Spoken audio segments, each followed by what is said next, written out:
Good evening, Final Fantasy Randomizer fans. Tonight we have a very special showcase. We got the champ, the Irongol Heavyweight Metal champ, Aelmarkin, defending his title against the upstart, Spellzapp, coming in the number one contender, trying to dethrone the champ. We got Dangwoo, my good friend and Road to SG Live opponent, joining me in the booth. And we got Danny383 doing the tracking. How you doing, Dangwoo? I am doing fantastic. I'm excited. Okay, this is the first annual Irongol Championship match. Like as soon as the grudge match or the battle royale bloodbath that happened, where Aelmarkin took first place and Spellzapp became the top contender. In the interview, Spellzapp crashed the interview and said, "Aelmarkin, I challenge you," and this is what happened. We already see some chatter in chat about this fun party comp of double white fighter white. So the seed rolled this party comp for our runners. We were almost with the dream of 4 white mages. So awesome. But we got a fighter, so the party comp is effectively saved. We do have a win condition in that fighter. It's just a matter of how white magic's gonna play. If we have level 1 fade, will our runners re-roll? Probably not. They can't re-roll there, Caleb. Why are you teasing our spectators out there, our viewers, our millions and millions of fans out there? I mean, how are they going to Yeah, so this was not a party draft. This seed chose 4 forced classes. So this is brought upon us by me, who rolled the seed. So I guess the party comp can be blamed on me. But we're about to get our runners running out the gates. And this, just a quick heads up, this will be a full entrance and floor shuffle. So only Canary is the guaranteed location. Yeah, Canary's the only, or the Canary Town's the only one. Generally, Temple of Fiends Revisited and Canary Castle generally will have a higher chest density. Yeah, one might be free. We might see like mermaids, and I think it's a mix between Matoya, Canary Castle, and Temple of Fiends, where there's going to be one free check usually, whether it's Cardia Treasure, mermaids, dwarves, or I forget the other entrances that roll in it. I think TOF is in there. So both runners out the gates, run in and find Onrak. We got heals, cabs, and pures for sale, and white magic and Canaria. We've got harm and ruse. Joy. And black magic, we got warp. Oh, and wooden nunchucks, so nothing for the fighter to even swing. Now, the good news is, I'm going to cut you off here. Zozo Melman is on. We can grind Melman for levels with that harm spell. It's going to take forever, but we can do it. Oh yeah, we got cabins for sale in Onrak. Houses were a little pricey at 1,200 gold. So, interesting start here. Spellzapp making his run up to TOF. I gotta admit, I wouldn't have it any other way. This is for the title belt. I mean, this is going to test them on what they can do. And Temple of Fiends is Temple of Fiends, so we get a couple chests here. Imps casting heal 2, perfect. That's a good way to. It's like the Royal Rumble here. Just mob of we got loot in a box. So we are working with 4 loose items, and there's our first loose, and it is a required loose and a very free check that will surely be made by all of our runners. Now, you know what's great? Runners. These bones here, if this is first encounter, or if you can manipulate those, yeah, that's a good amount of experience. Bones have less than single-digit health in the original game. And Harm will put in work in Temple of Fiends for sure, especially with those ghouls, the zombie packs. Probably not enough to... I mean, I guess we might be able to get to like level 3 or 4, just doing quick little pop in and outs, but we're going to go... Spellzapp's going to go punch Garland down. See how long this takes. Swing and a miss, and nope. I thought he maybe bought a sword or something like that, but no, Spellzapp lives up to his name. He's already beaten the game with like a great axe and a falchion. He decides that he's going to try and kill Garland with just punching him. Now this isn't double anti-bingo. Garland Boxing is not an active win condition here. Unrunnable Bones. That's a fight you should be taking, Ale, with the harm. Get a couple levels. I mean, Ruse is available, so that at least makes Garland a little bit easier. You just put Ruse on one, a couple of your white mages there, and you can tank Garland as long as Garland doesn't, cast anything. Yeah. But Ale's still trying to walk this loot out of here. And in level 7 white Onrak, we've got Cure 2 Harm 4. So you only get 5 AoE magics for white mage, and only one of them will hit at non-undead creatures. So Harm 4, like, it's a with this party comp, it's a valuable spell because like you said, it puts the Zozo Melmon grind in play, and beyond that though, it's not gonna do a whole lot, but it's nice to keep in your back pocket. As Provoka has first floor Mirage. This is a quick check of about 10 chests. It's always interesting with the full-on entrance and floor shuffle is like on this floor. Uh-oh. Wow, loose floater, but it's open progression, not extended, so we still need the canoe. But do you check the floor first, or do you go that short route to look at the second floor because it's right there? And it's interesting to watch like a bunch of different runners because they're always all different. Mm-hmm. That's a huge check for Mirage One. Not only do you get the floater in there, but you get an ice sword and a silver bracelet. And it leads to Marsh Top, so 4 more chests. Yep, 4 more chests, and it's quick and easy. I mean, that's okay. Well, it's not easy anymore. Yeah, was it zombies with the damage poison? Yeah, zombies with damage poison. I mean, harm will be able to kill them, but I mean, if you don't get turn order, it doesn't matter what you got. So that's already our second loose item, and a max gold chest. So huge value in this Provoke a dungeon between the ice sword, silver bracelet, floater, and max gold. That's real good. I mean, I was just gonna say, money's kind of important right now because we got to be able to get around to these different towns. Mm-hmm. We have the ship. Yeah, we have a ship bridge. We still need to find the canal, so that is in the incentive pool. Mm-hmm. And we got a little route divergence. Aelmarkin gonna head up. Oh no, gonna reset out. I'm gonna head back up to Matoya's cave as Spellzapp's gonna use that max gold and get those pro rings. That's pro rings. That's iron armor. I mean, if there was, I can't remember if there was any helmets there or anything like that. Like you could buy your fighter to be in a good spot. There's a canal. All right. Which Spellzapp's about to go and follow Aelmarkin's side. So I mean, we have an ice sword. We can kill Garland now. Mm-hmm. We have a lot of options now. So the early floater was nice, but now there's a huge number of entrances they can go to try to find that canoe. And this is where we might see some true route divergence here. And one of the biggest things here is finding that early looses like that. That's 10% extra experience buff. Mm-hmm. So, I mean, if Ale didn't go to Provoka right now and find that floater, I mean, that's the 10% that he's missing out for every encounter. Yeah.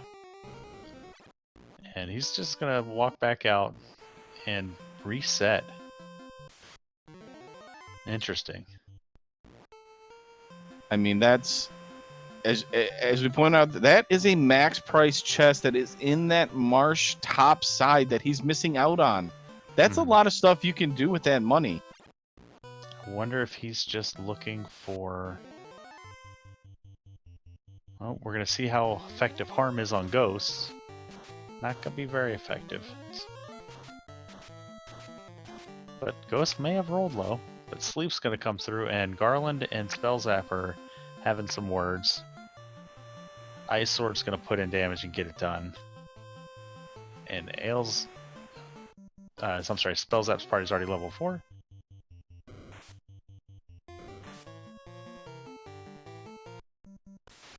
Yeah, I mean, it's just nice because with that Ice Sword, you can take that Ogre fight. You can take that Ogre fight and gain some experience levels that you wouldn't be able to do. That Ale can't do essentially. Mm-hmm. And Spellzapp's going to go back and buy some more cabins, probably pick up some heal pots, and prepare for full-on exploration mode. And Aelmarkin is committed to this Elfland and Elfland Castle check. Burning off the ghost encounter. That's smart.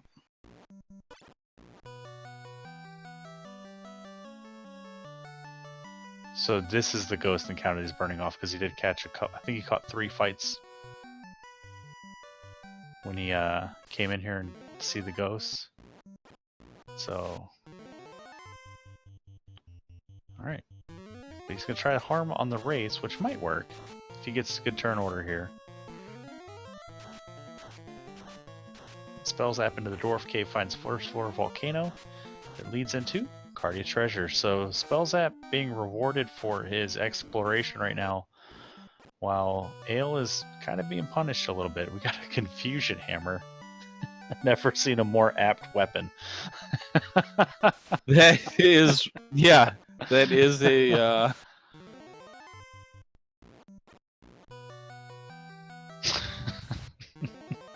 But I mean, it looks like Spellzapp's going to go for the 2-man right away. Anyways, I mean that fighter already is looking pretty good. It's got decent armor. It's got a good weapon to carry the White Mage. We just got to find something to be able to take some fights here. Yeah, I mean, overworld, there's not much you really want to be looking for unless it's maybe ogres in the early game, but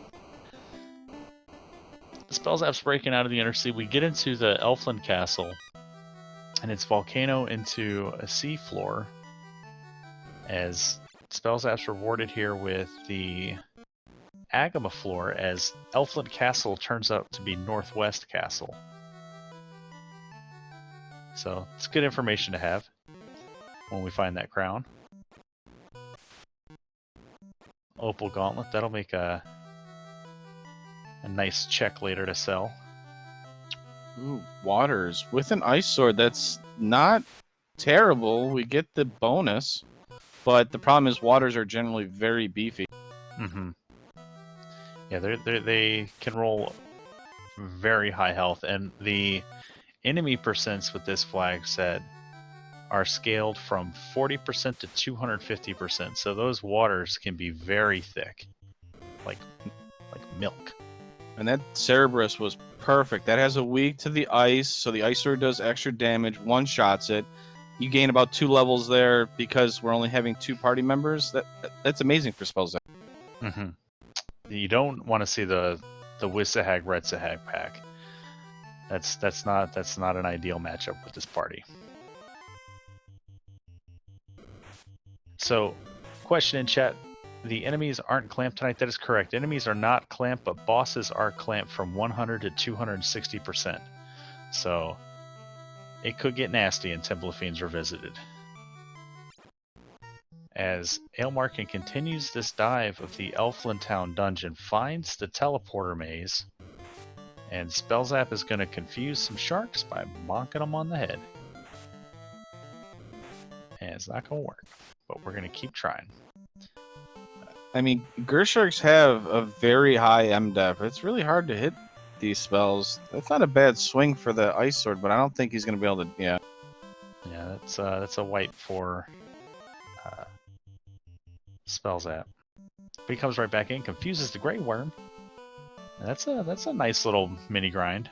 Did he check the spike tiles in the Agama room? He checked the. Well, no, that's the one he died to. The Gersharks are the Agama tiles. Okay. I was checking out Ale. Ale looking for maybe a zombie ghoul grind here, or looking for those bones. to get a couple levels. Yeah. And past the Agama floor, we've got Marsh Bottom. Marsh Bottom is not incentivized. Nope, it's Ice Cave and Ordeals. Mm-hmm.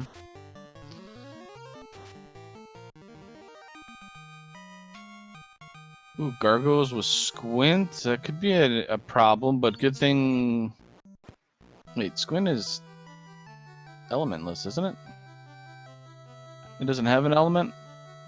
I think it's Death Element. So, we've got, thank you for the raid, Speed Gaming Portuguese. We have a Irongol Heavymetal match for the championship belt here. Aelmarkin, the defending champ, against Spellzapp, the #1 contender. Spellzapp off to an early lead with the progression items being found in Provoca with the floater and the ice sword. Able to kind of enables the checks here as Aelmarkin's trying to get some early levels. It's, despite it feeling like comments in chat are saying that Aelmarkin looks like he's wasting a little bit of time here, I'm sure this will all come back around. Both of these runners are top tier, and we'll probably see some neat route convergence later in the game.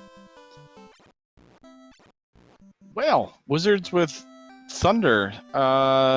That's kind of terrifying because we see them quite often. Another vanilla entrance. Titans East is Titans East. Neat. Aw, take the fight. Spellzapp, take the foot. Oh, well, either Ogre with Stone Touch.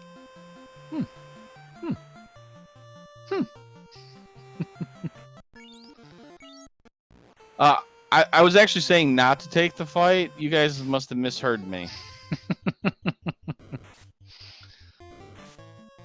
Ooh, Spellzapp rewarded an Earth Cave with the Elfland Town. So more early magic to check.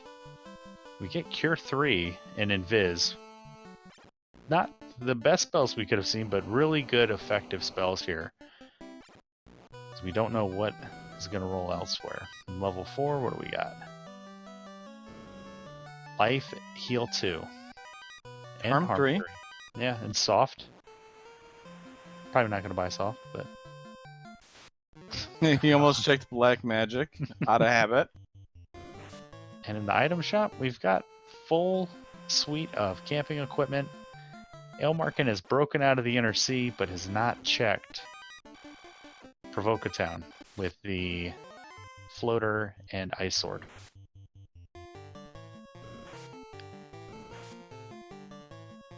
So Dangwu, you have full entrance floor shuffle on, you have the boat, you have all the entrances in the world. Where do you go next? Do you go south and check the on-rack location, hoping that that's where progression is, while someone else is going to go check the Melmon Continent or Crescent Lake? Like, what do you do here? I mean, it's basically a gamble. If I'm Spellzapp, maybe what I do is save kind of where you're at right now. You go to Crescent. If Crescent leads to like a Cardia empty, you reset and you go down to on-rack. Just to save your time. But at the same time, you can also do Crescent to, maybe try and find the experience peed. Mm-hmm. And Spellzapp now doing the checks that Aelmarkin did here in Elfland Town. We still haven't walked into Northwest or Marsh Cave yet either. And biggest difference I think right now is Aelmarkin's still running with 4 party members up, while Spellzapp is committed to that 2-player grind. And the 4-man strats is going to be a little slower with the XP gain, but it's going to be a whole lot safer, as 2 of those mages are basically free evasion stacks when you get into boss fights, to just throw them up top and let them be the absorb 75% of the physical incoming hits. Spellzapp's going to get a little bit deeper into this dungeon than Aelmarkin got with his levels and better equipment. And is going to find out that we got Earth 1 down here. That's pretty neat. No, it's not. If your spell's up, you're like, no, I don't want to keep diving down deeper into a dungeon. You want information, though. Yeah, but it's information with a bunch of spider web rooms that you have to go explore because of the amount of loose items we have in this thing. Gargoyles with squint. Uh-oh. We've already found 2 of them. And we find the Q block. Now we got good information. Now we can check these 4 boxes on our way out. Make sure we don't leave behind a loose rod or ruby, but find out the arachnids have frost. Me and arachnids, when I roll seeds, make fun stuff happen. Do you have like some sort of like I don't know. I have a contract worked out with arachnids. We promote each other. Okay, that makes sense. Yeah. Aelmarkin gonna check the armor shop. I don't remember if Spellzapp did this. We got bucklers and silver helms. It's not bad. Spellzapp gonna show us Northwest Castle and Marsh Cave. I would. I mean, that's. Ooh. We have a lich. I mean, Confuse, I think, has a chance to hit since Lich has low MDef. I don't know what his spell charges are at right now. And Harm. Harm 3 was level 4 magic, I believe. Level 4. But we've got Cure 3, we've got Invis. We might be able to make this work. Alright, Spellzapp, 19 minutes in, gonna pull Lich, gonna throw up some evasion on Dan. Dan's gonna swing 2 hits, 12 damage. Lich doesn't punch that hard, only 25 damage there. We're gonna keep swinging and keep invising. 1 damage. Hold comes out, so now we're gonna go full on harm strats and hope that Dan wakes up. So much for those invis stacks. Yeah, unfortunately, hold is gonna do its thing if you're not wearing a ribbon. 2 hits, 2 damage, yeah. The clamp bosses, Lich is gonna have at least 400 HP, and as he casts Lit 2, we got the information. So, there's that. I mean, that was a gutsy call. I mean, Yeah. that was... I like it, but with the clamping of it, I mean, trying to do 400 damage with a harm spell and an ice sword where your fighter is under level 10. Yeah, it's gonna be tough. But, you never know. We might have got a... Oh, we find Crescent Lake, so this will be another key item as... Oh, 2. Wow. Uh-oh. And Crown was in Elflin Castle. Northwest Castle was... So Aelmarkin gets out after losing the fighter here. He's gonna walk back down to Elfland. Pick that fighter back up. This is rough for El here because he didn't do Marsh, which leads to 2 more key items. One of them you can get to, the crown. Like I said, is in Elfland Castle, so...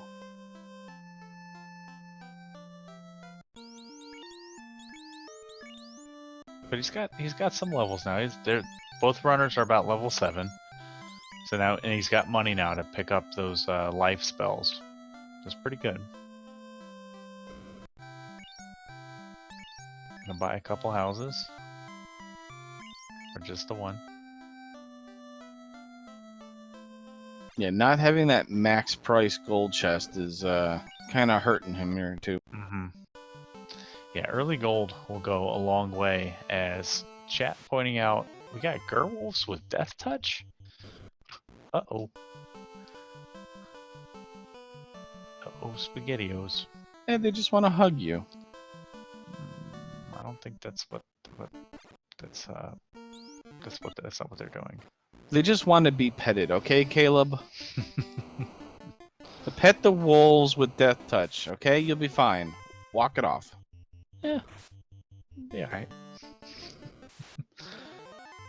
So, Aelmarkin hits that banana peel in this fourth room. Oh, and there's Crown to Canoe. So, wow. Ale really needs to finish this check and come back to Northwest and Marsh. Because Spellzapp's about to be in the air. If he can get past Astos here. Confuse hits. Confuse hits Astos. Okay.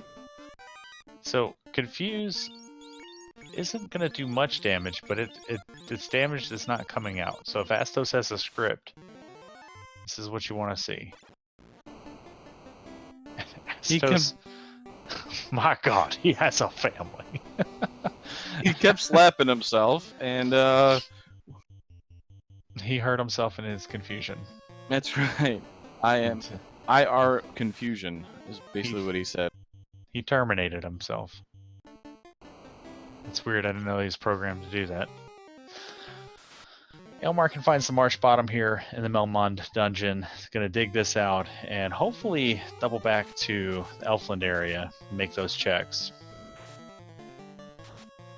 in the bottom of Marsh Cave and go back to Elfland. But are the giants going to let Spellzapp out?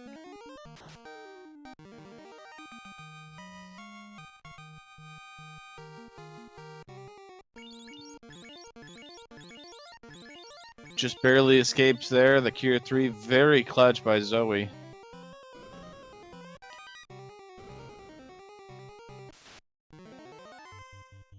And Spellzapp hops in his ship and heads to the Ryukon Desert. Gonna pull that float boat out the ground and get in the air. As Aelmarkin doing his best to get away from these Death Touch Gerwolves that have 2 hits. Oh, perfect. So even if you dodge 1 hit, you still got a 2nd hit to dodge of the Death Touch. Perfect. And Spellzapp puts his airship down in the Crescent Lake and finds Carrie. So, Confusion Hammer and Carrie. Neat. No. Get out of here. He won't do. No. Well, he's not going to be able to check this incentive check, probably. Well, actually, Icesword's doing some damage now, so... He reconfused the Wiz-Zahag. Ooh, both of them. Oh, well, the Gershak broke out already. You got the Gershak confused again.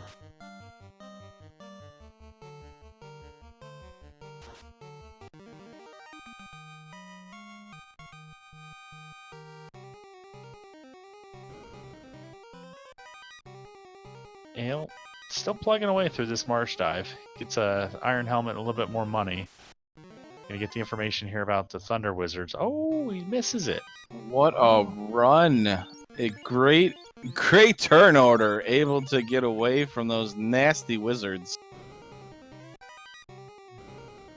And might not see them again until he gets to Earth 3 or the Ice 1. I think he really needs a loose here to really help him out. I don't remember if like an Spellzapp... important loose. I don't know if he cleared this whole floor or not, but here we go. Carrie, 2 hits, 88 damage. Confused Hammer comes out. She's confused.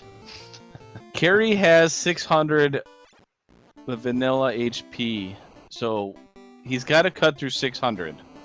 Already broke out of the confuse. We've done about 150 paralyzing touch, 1 shots for 615. Bye, Dan.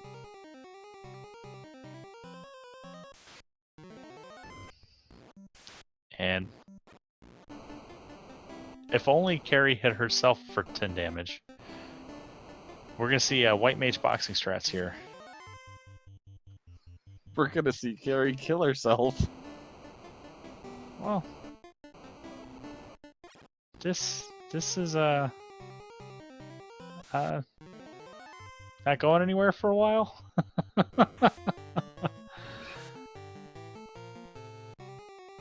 So this is actually Ael's opportunity to catch up here, if depending on how committed to this fight Spellzapp is. As long I'm as proud of him. if Carrie doesn't have any spells or skills, we're only. I mean, a crit is obviously gonna take Zoe out, but Aelmarkin's heading back into the inner sea. Is he gonna go back to Provoka? So we've already seen two fiends. They're the weaker fiends, and Lich and Carrie.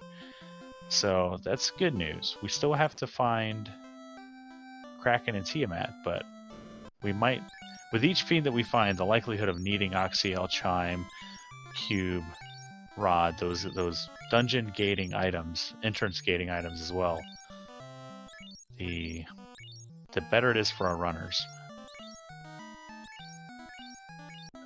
I mean, the biggest thing for Ael here to actually, I think, have a chance of catching up while Spellzapp's doing this very long battle. Go right. Ael needs to go to Provoka.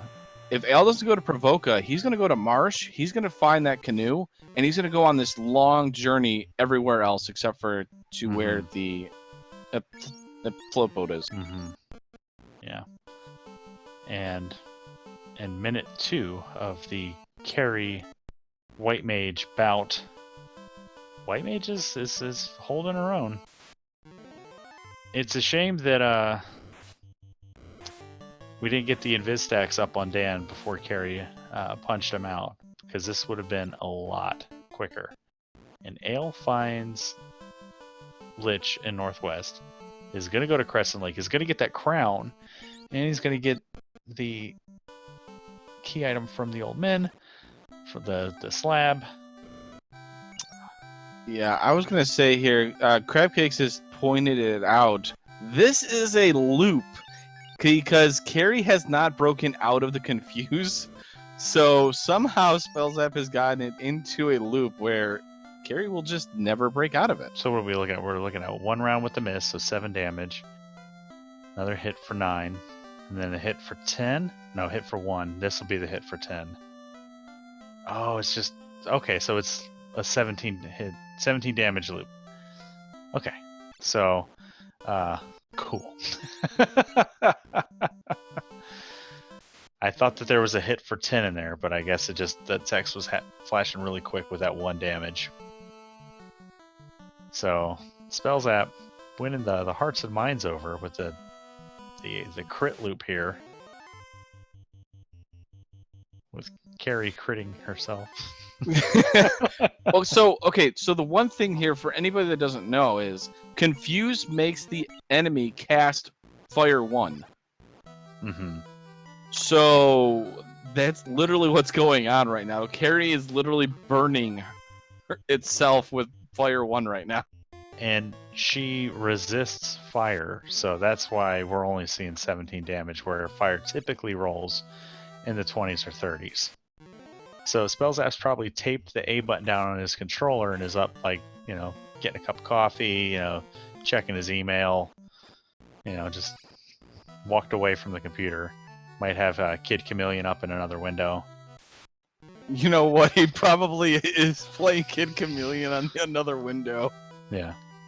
He's got his younger sibling watching the screen. Just, call me when it says terminated.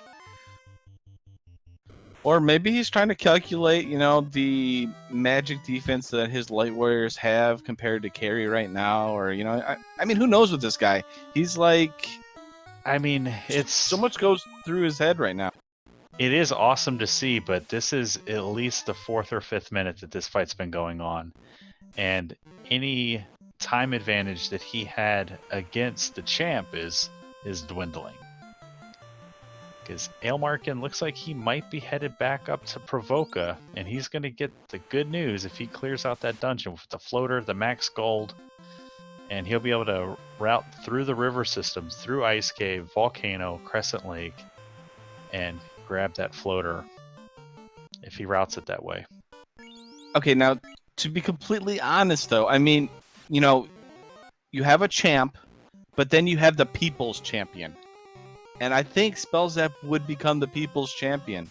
Everybody would come to watch him, That's expect these kind of things. And I think he actually has beaten the Hangry Canuck on the most exciting and thrilling way of beating Carey. Well, that may be true. This is not the people's belt. This is the Irongol heavy metal belt. This isn't about winning the hearts and minds here. This is about finishing the game as quickly as possible. But at least if Spellzapp gets this done, he's not going to have to come back here. It was definitely faster to come back here, though, at this point. Yeah, he will get the Meme Master Merit Badge. So, Dangu, you can make sure that he has his paperwork in order as one of the resident meme masters. I mean, he might actually have me beat right now. It's actually I'm a little sad right now because I mean this is something that I probably would have tried and it wouldn't have worked at all, and I would have died horribly. But Spellzapp's able. He's gonna get it done. It's just a matter of how long. And I think this fight started probably around the 27-minute mark. Yeah, right around there.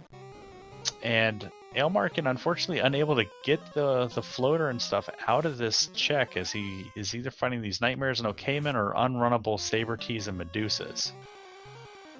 So, and I know your go-to strat for dealing with Carey is Fear. But Fear being black magic and item magic not being shuffled is not going to be something that we're going to find today. So no, it is white magic. Fear's white magic? Oh, yes. Oh, color me wrong. The color you carry, huh? All confusion right now. Right. Hit me over the head with that comp hammer. Let's go.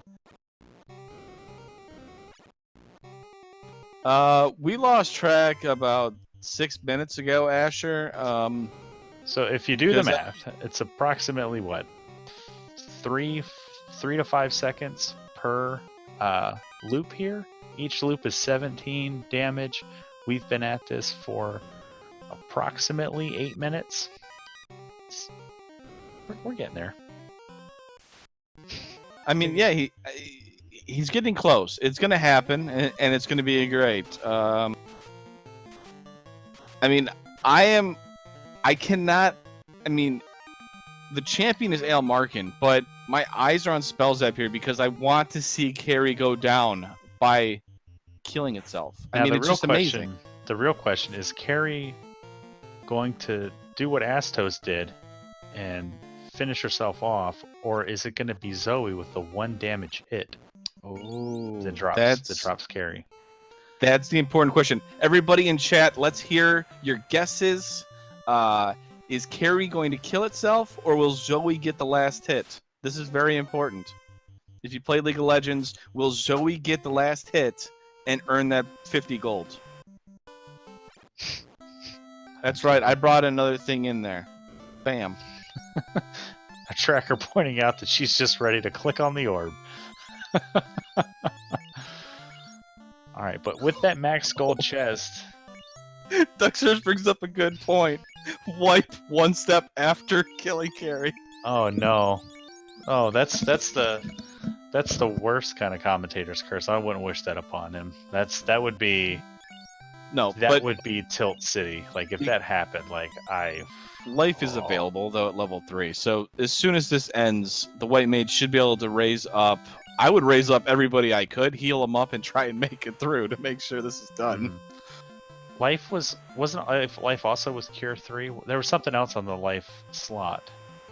Oh, it was level 4 magic, so no, he won't even be able to. Yeah, he might not have the life slots. Question from chat: would it have been faster to reset out and try Carey again with an upright party? Absolutely, it would have been faster. But right now, this is a definite kill. Like we've got her locked into a loop, and we know that she punches real hard with stun touch. So it's a sure thing versus possibly quicker, And Spellzapp. I mean, at the end of the day, these Irongol matches, they're just for fun.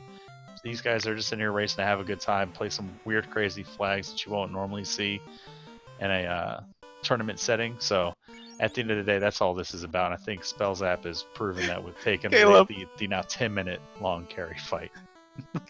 Caleb, Mm-hmm. I just got a message in Discord. And guess who it was from? Mm-mm. It was from Spellzapp. He's got that thing held down, and he's texting me saying, sometimes you've got to do some for the greater good. Well, there you go. So, and Aelmarkin doesn't have the canoe, so did not buy the crown in Crescent Lake.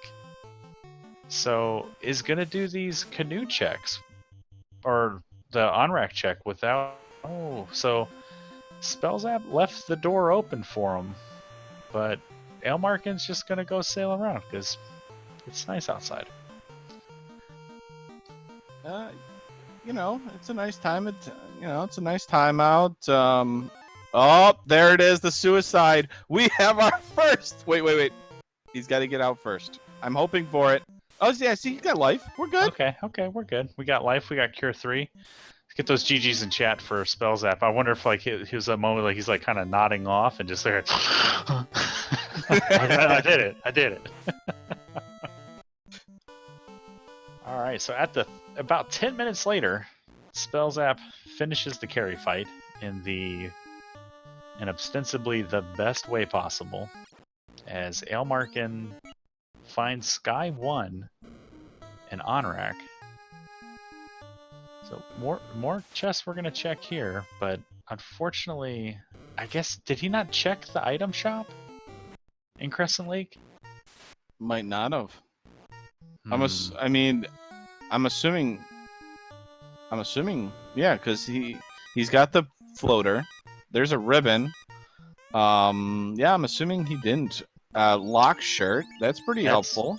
That's real helpful. Without access to black magic, that lock shirt, any item magic that rolls with black magic on it is going to be helpful. Now, if we can find like a fast stick or a temper helmet, like even better. But this lock will be nice with the clamps. Because that's one thing that's interesting about this is the magic items are shuffled. As you see, there's a quad X helmet. So with the defense sword being incentivized, we don't actually have a guaranteed defense sword. Oh, thank you. And our illustrious tracker Danny383 pointing out that when Aelmarkin checked the item shop in Crescent Lake, he did not have the money. So again, routing in Provoca before going to Marsh with that max gold chest has been the biggest difference maker right now. And that's kind of why apart from the 10-minute carry fight.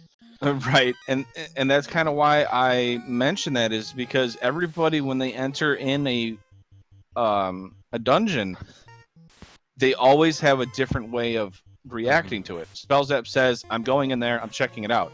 Aelmarkin says, nah, I'm good, and goes exploring somewhere else.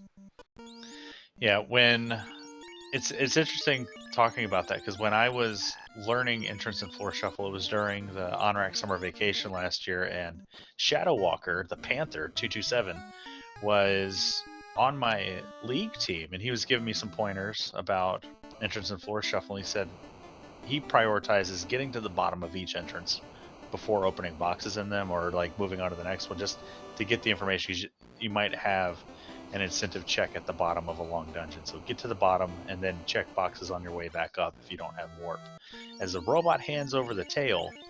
But lately I've been finding my own, like, as the more you play this game, you start developing your own strategy, and it's ostensibly wrong because I'm not very good at this game, but I like to just pop in and look, especially if towns are shuffled and they're not deep, to try to find those towns to get access to more resources. But right now Spellzapp showing that it's lucrative to get to the bottom first. Yeah, or at least exploring. Yeah, exactly. Just to explore it. And you should definitely not talk down about yourself there, Caleb. You are ranked, sir, in this Irongol Championship. I'm ranked because I forfeited and then lost 2 matches. Listen, you showed up, and that's what matters. We're just gonna say Alright. your internet went out and you had to forfeit, okay? So, question from chat: how are they not playing with the Blessed Cursed weapons and armor? So, in the beta and alpha sites, we have a really awesome new flag that has random weapon and armor bonuses, where your weapons and armor will have random pluses or minuses to it. Like you could find a +3 rune sword, and unfortunately, that's only on the beta and alpha sites right now, as it's a fairly new flag, but super popular, and I would imagine it will get pushed to the live site pretty soon. Oh, it is. Yeah, it's getting very popular. A lot of runners have been running it a lot lately. Yeah, I've ran a couple that had Masa +4, as if the Masa needed buffing, and it's fun to see stuff like Procate -5. So like, what does this thing even do? Does it just like damage me more by putting it on? We got a fog stick, so that's not terrible, but it's fine. So I mean, you know, so I want to, tell so how it works. I mean, I hate to do the math behind it, but at least to tell you. So per point, plus or minus, for a weapon, they get +2 damage, +3 hit percentage, and +1 crit or minus in the other direction. So Spellzapp finds Provoca, and we've got level 2, life 2, harm 2, and wall. So real good spells there, and there's that infamous fear spell, and he's gonna do it. He's gonna buy fear over harm 2. So what this tells me, Dangwu, we haven't seen Melmond, we haven't seen Gaia, and we haven't seen Lefane. One of those spell shops will have Fade and Invis 2. You know what it tells me, Caleb? He wishes he had fear. No. What are we talking about? As much as Gary running away is great and all, it's going to be impossible. As we find a loose TNT, so that is 3 loose that has been found with a Zap shirt. Yeah, so Aelmarkin's exploration is paying off with really nice black magic, item magic. Gonna get a cheeky quad X helmet. Nope. The blue D sensed the attack incoming and rewarded with another ribbon. So Aelmarkin, slow and steady, gets some solid gear here.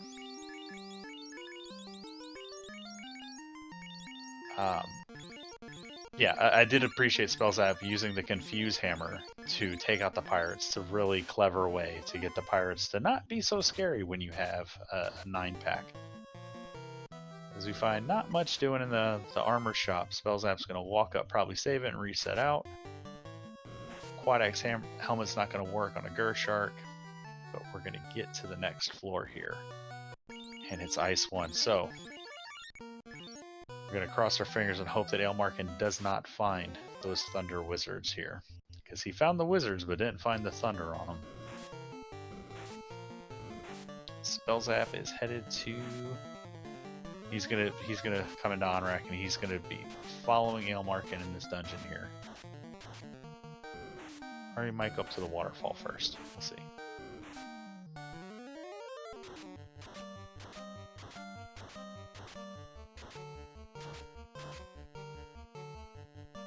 So, the bad news for Ale is that Spellzapp came here and is going to get all of that wonderful item magic that he already has. So any advantage that Aelmarkin would have from these checks is going to be negated pretty quickly. Yeah, unfortunately. I mean, it was a matter of time before Spellzapp got there. It was just when, and how early and... Well, you'd think that Aelmarkin, after making this check, will likely go to Ordeals and make that check, and then... Or he'll do the waterfall, then Ordeals, and then he'll probably sail back to Elfland and get that crown, and probably kick himself a little bit. But we get the Wizards, and he gets away again. And we get a Rod block. So again, Spellzapp with the Rod from Bicky is going to be able to continue this dive, as Aelmarkin is going to get stopped by the plate.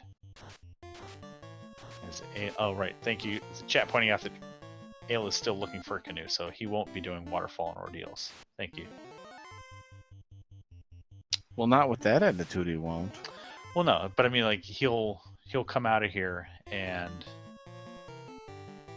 have to go back to Elfland, but he's also now going to have to double dip this dungeon, as Spellzapp's going to be able to fire through with the rod from Vicky.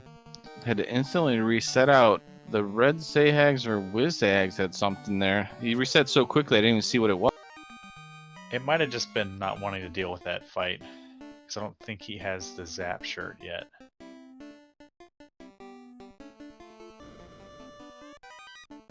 Because Zap will take care of the Zahags. I'm really hoping that the chime's not here. A, because that puts Spellzap in go mode. And it means Ale's not going to marsh anytime soon. Or, well, you know what I'm saying? Yeah. Because he might go off to do Mirage then before going back to, you know. Yeah, and if Mirage like has Oxyale or something, we're gonna be in just it's gonna be a bad time, and you hate to see it. We got mages on the earth tile. Zap gonna come out. Mages have pretty good MDef. I don't think that's gonna work as well, but we got that game changer. The champ finding the game changer. We're gonna get the vampire taken care of here. So harm, and we got some harm 3s that we use, and Zap should get it done. Nope, not this time. Little bitty baby swing from the ice sword for 52 damage. And there's Zap. All that for a heal pot. Alright. Oh, he's going back. What's he going back in for? Probably to grab the Zap shirt and walk out.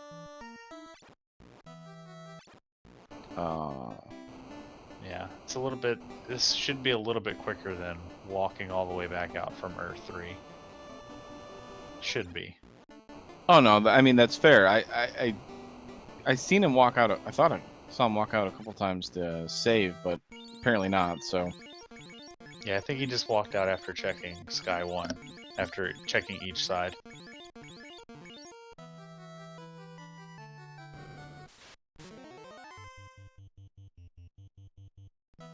And he's going to grab that ribbon too. Super important. Ribbon and Zap shirt, for sure. Yep, those are kind of important. Yeah, huge. 2 ribbons is a must, because you would imagine he's also likely going to take this down to a 2-man party at some point. But right now, the extra run power of the 2 white mages, he's getting through these fights a little bit quicker. Or getting away from them a little bit quicker. Because Spellzapp is electing to fight them, which is going to get him levels, and it's one of those things, it's that the scales of what's better here. Speed and running, or slow and XP. I wouldn't say slow, but slower. How dare you make sense? Who are you right now? Because you see that Ale's only level 9 across the board, while Spellzapp's party is double that, just hitting 18 and 17. So the irony there is that they would be about the same level if they had the same parties up. It's interesting.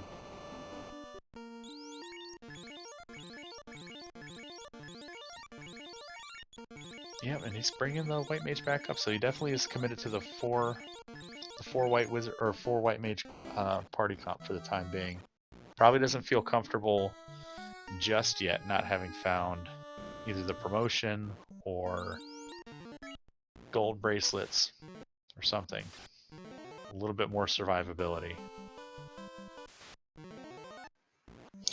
Shift brings up a good point. It is a seriously warped Final Fantasy. It will test your knowledge of the game and test your patience in some cases, but it's a lot of fun though.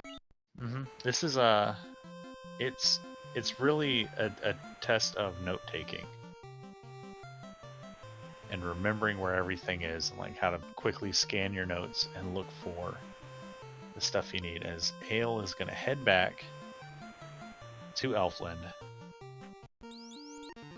walk over to Marsh, buy that crown, hopefully, because that's really all he's got left to do. And then begin exploring with his airship, as the Wraiths have Cure 4. It's interesting. Always fun to find the one enemy that has Cure 4. Yeah. It's not something you see very often. It's like finding a damage stare. Oh, that, yeah. The There's the like non-element damage that does like 40 damage. Yeah, there's not a lot of things that only one enemy has, but there's like one Cure 4, there's one nuke, there's one stare. So it's like, yes, and usually it's like buried behind a script, so you might not ever see it because the enemies aren't going to live that long. But so it's always fun to see. It's like, oh, neat. That's pretty neat. Except if it's nuke and it's on a really common enemy and it's like first slot, then it's the bad times. All right. Ale's gonna buy his ornamental headdress and head back to Elfland Castle. And there's the thunder. But we've got double ribbons, so while this is bad, it's not the worst thing. But thunder and blizzard, we got thunder snow wizards that Ale has yet to see.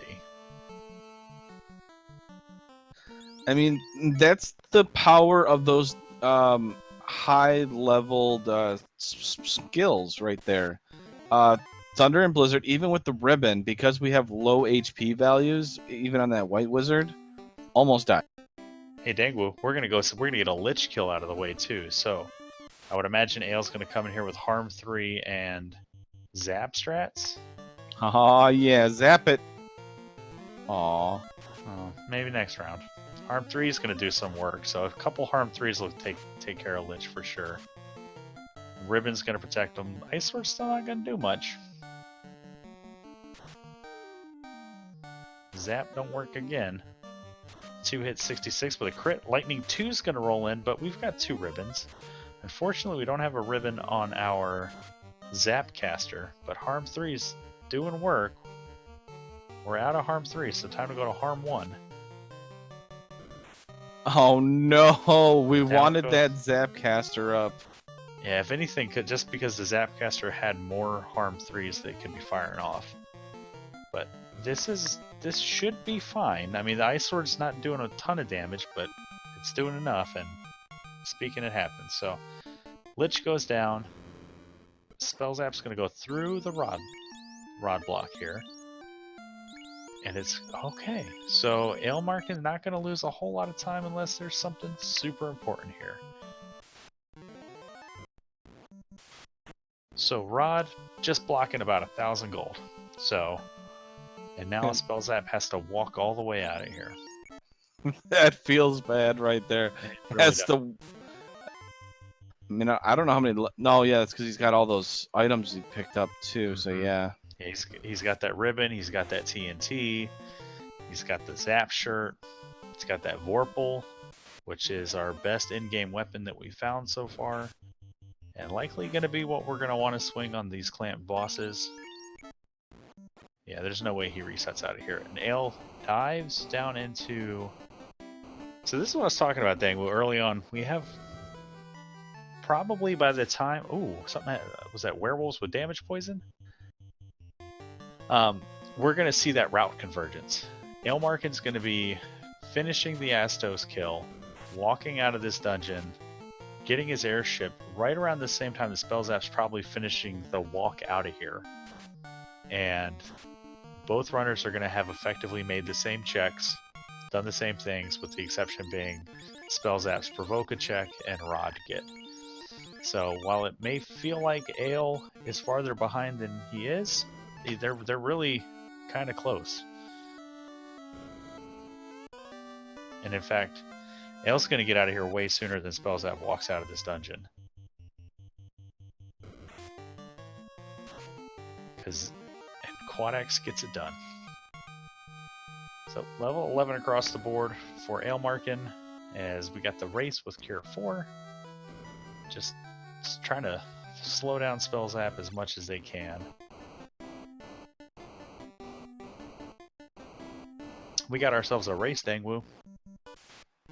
We have ourselves. What do you mean? We've already had a race. We've already had our ups and downs. We've had our roller coasters.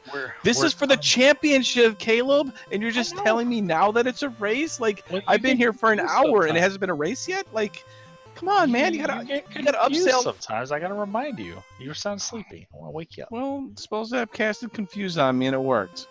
Well, he didn't do it. He hit you over the head with a hammer. Yeah, it was kind of rude. All right, and Aelmarkin's in the air, and we're gonna go. He's gonna go check Volcano. So new locate. Oh no, Spellzapp checked here. This was Marsh Middle. Aelmarkin's gonna drop a house, and Spellzapp's gonna head to the waterfall. So more new locations on Spellzapp side. We're exploring. Yay! And Spellzapp says, "Never mind." Yep. Legitimate waterfall cave. I mean, that tracks narratively.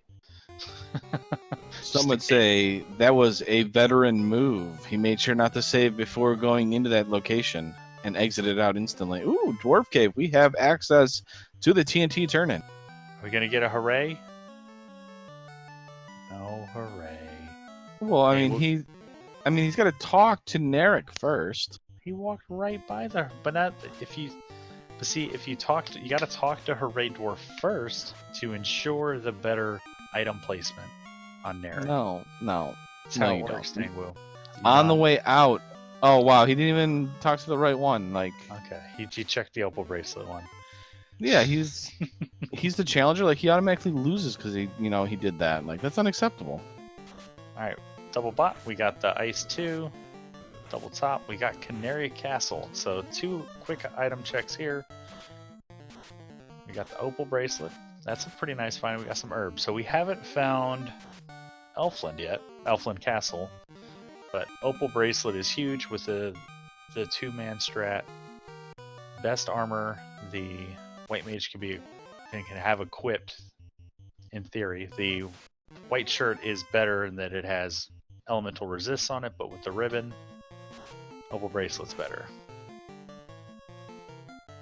I mean, yeah, with him having a ribbon, yeah.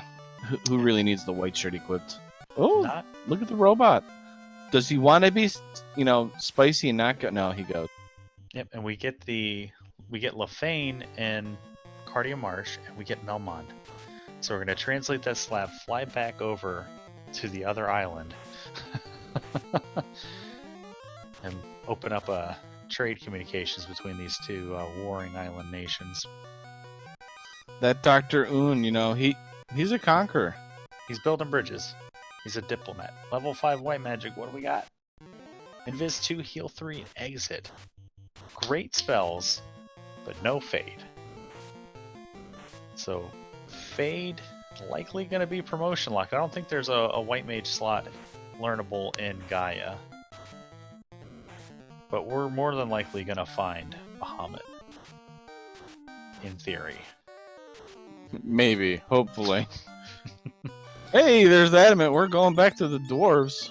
So this little island nation is really, they're communicating well now. We're opening up lines of communication. We're building bridges, hearts and minds. Spellzapp, the people's champ, is spreading the good word. Are we going to get a second Hooray Dwarf? Got a cube. Oh, you didn't talk to it on the way out. Snuffed. Smithy McBeardson, I tell ya.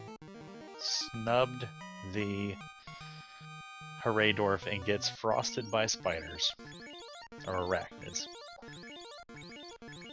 The base said, "Chill out, Spellzapp. You're going a little too fast." Yeah. Cool those heels, bro. Speaking of heels, I think a Grigglypuff was in here earlier, wasn't he? I did see a Grigglypuff earlier, yeah.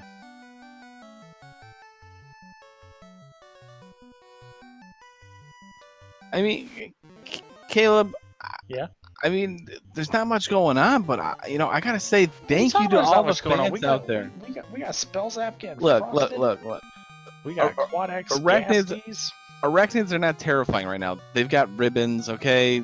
Basically, Spellzapp just laughs at them and says, "You do nothing to me." But we have the fans out here watching us, putting up with our shenanigans as we're commentating stuff. So thank you for coming out there. Oh, Also, Final Fan. Oh wow, Sunsword. We don't actually have to promote now. We can use the Sunsword. But Scandy. Final Fantasy, I believe, the Final Fantasy randomizer community, I believe, has a spring tournament coming up. We should probably, give a little information. What do you mean probably? Did they change? Of course we do. Spring tournament's coming up. We got signups are currently open for the next about 3 weeks. Signups will close on March 15th at 12 a.m. Pacific Standard Time. Come on, join the party. It's a lot of fun. It's a good amount of people. We're approaching a number where we will need to have 6 weeks of Swiss. So it's gonna be a pretty big tournament. It's gonna be a lot of fun. We got flags with a rotating incentive dungeon. We've got some newer features that we're going to show off, including we got the ice loop. We're going to be showing off the free boat.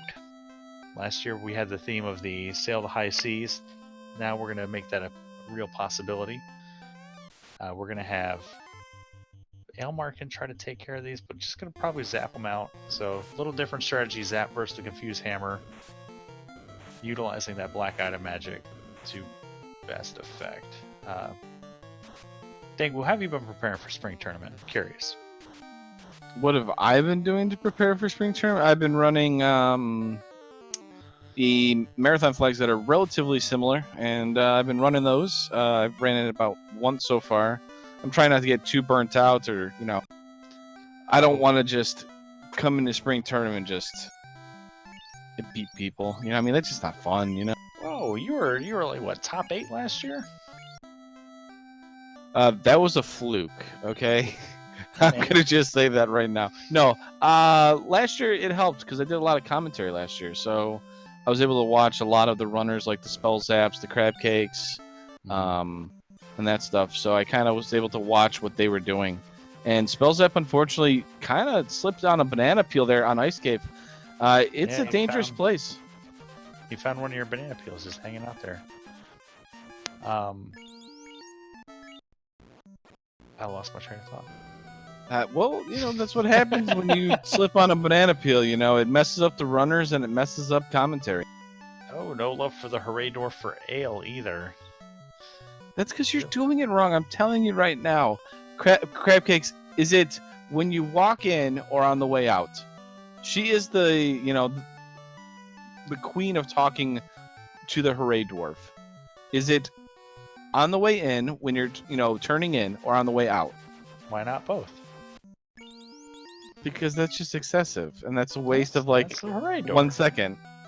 Oh, so Aelmarkin is going to do this ice 2 check. I don't think Spellzapp did this. I think Spellzapp just kind of popped in and left. But you mentioned marathon flags, Dangwu. Marathon for what? Oh, the RPG limit break that's going to be happening up in Salt Lake City. That's right. And Aelmarkin goes through the ice 2 loop, and the ice square floor, and finds the Aelmarkin. Remember, he didn't kill Garland. Yes. I was wondering. I thought it was Spellzapp that didn't kill Garland, but then Spellzapp talked to the princess, and I'm like, oh, that was Aelmarkin. Yeah, so Aelmarkin's going to have a little bit better routing with doing some of these checks, as he knows where Elfland Castle is. So when he gets the herb from the princess here in about 20 seconds, he'll be able to immediately go turn that in. And at this point, we're still looking for the Mystic Key. We're still looking possibly for the chime, possibly for the adamant. So, no, we have the adamant. I'm sorry, not adamant. Oxio? Oxyel, yes, thank you. Yeah, because Adamant turned into Cube.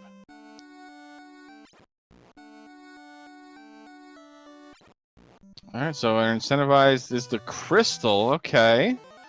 And we So- had found Matoya. Yeah, so we can go hang out with the nice lady, hanging out with a bunch of dancing brooms. And we're still looking for Kraken and Tiamat. Or as our lovely commentator SVJ would say, Tiamat. Is that how he says it? Tiamat? I mean, he is known as the Cinderella Man of Spring Tournament 2019, so... Oh yeah. He had one heck of a run through that the back end of the spring tournament. Went from needing to race in the last chance qualifier to ending up in the top 8 alongside you. It's a wonderful run. Yeah, actually, I think he made it one step farther. I unfortunately got knocked out by Tarnin. Boom, boom, boom. I know. Alright, so Herb will get us The Sleep. defense sword. How fitting. How fitting that we get the Sleep 2 sword as Spellzapp finds the loose key, our last loose item in the Volcano Armory. So Spellzapp in effectively no mode knows that if he's keeping track, doesn't need to check any more boxes. Because we had loose floater, loose loot, loose TNT, and loose key. So we could be in go mode. It just all depends on where Tiamat and Bahamut are. I'm sorry, Tiamat and Kraken. Yep, he's looking at it. He goes, oh, I'm pretty close there. Mm-hmm.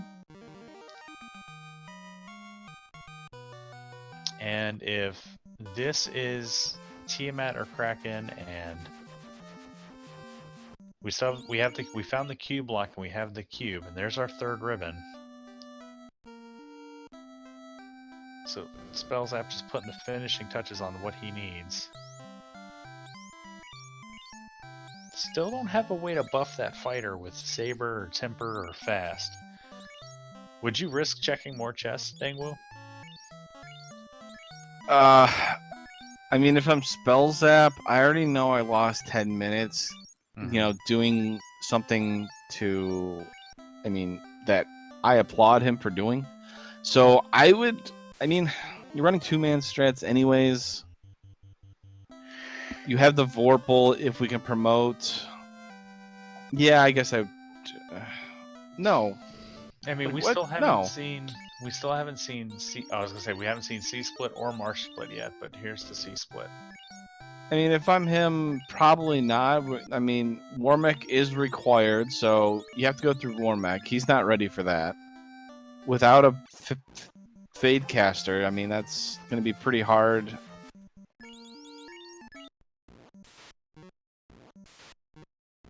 All right, yeah, Aelmarkin, the champ, cleaning up his checks here.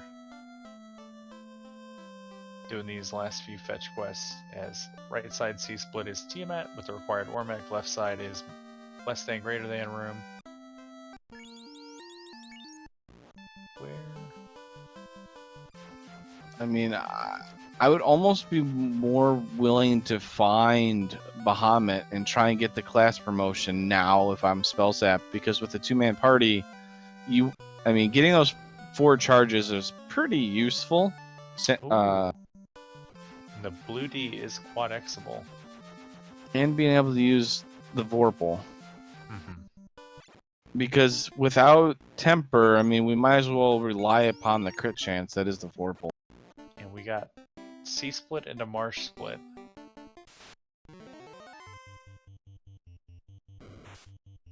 That is the worst.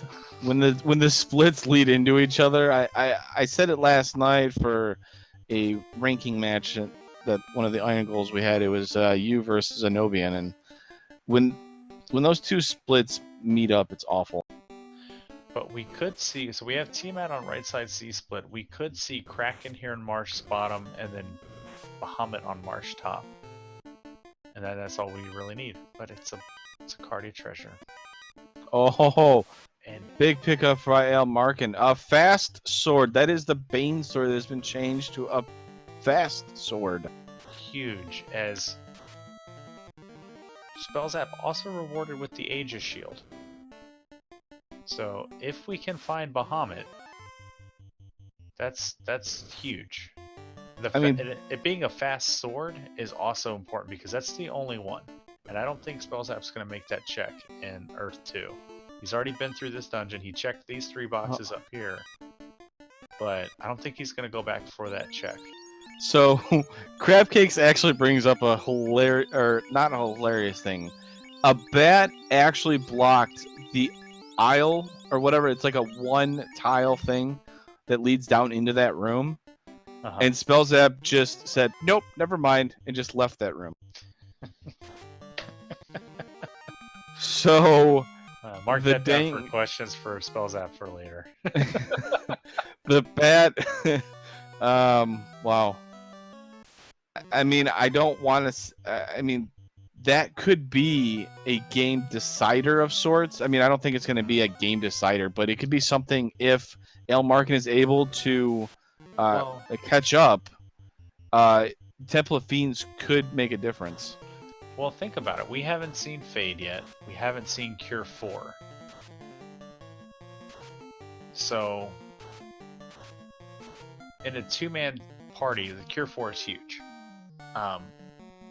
Spellzapp's likely going to be the only one that has the levels for any sort of significant amount of charges, but Aelmarkin's going to have bodies to cast Invis to get the evade cap up, and to use Cure 3s to keep the fighter alive and Topher. But it's gonna be interesting. I didn't expect Aelmarkin to stay with the 4-man party. Let's see if Aelmarkin hits that banana peel. It's because we didn't see the top left chest in this check, as Marsh Top is a Cardia empty, so only thing doing, oh, it's a large knife. So only thing doing there is Tiamat and C-Split right, and we're going to head to Lefane and hope for Bahamut or Kraken. The other will be behind the Chime, or the Q block. And I think the other floor we have to find is Mermaids. I don't think we found Mermaids yet, so those should be the 3 bottom floors we're looking for. If my head math is right.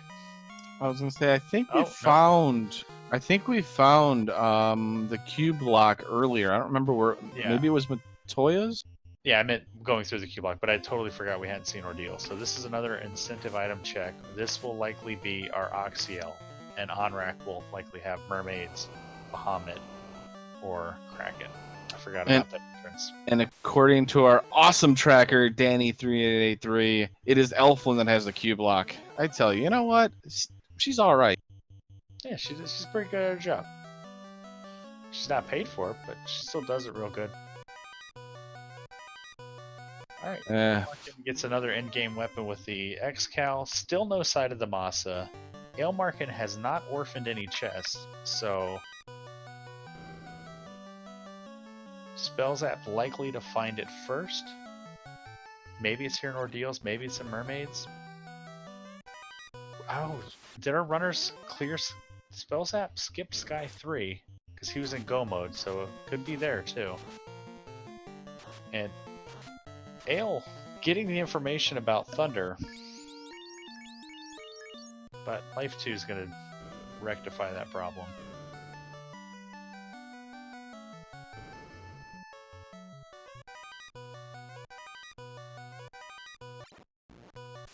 I mean, Ael's doing a pretty nice job of getting through here relatively quickly. I don't know though. I mean, he is. I look champ. At it. I know he's the champ, and you know he's been playing well. But then I look at it and I go, the only thing that can really a phantom tile there. Bye, Zoe. That was a nice hello from the Phantom. That was pretty mean. That was neat. It was neat. So We're actually getting our first look at ordeals here. We haven't seen this yet. This could be kind of useful. Spellzapp popped in, but yeah, you're right.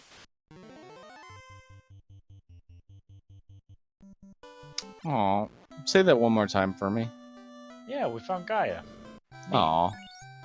So Hey, there's Fade. That's White Mage learnable. No, it's not. It's. I got excited. It's the spells on Onrak that are White Mage learnable. But we get a bottle turn in though. We do. Ale has that.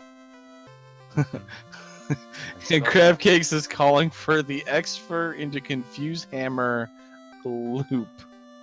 Please.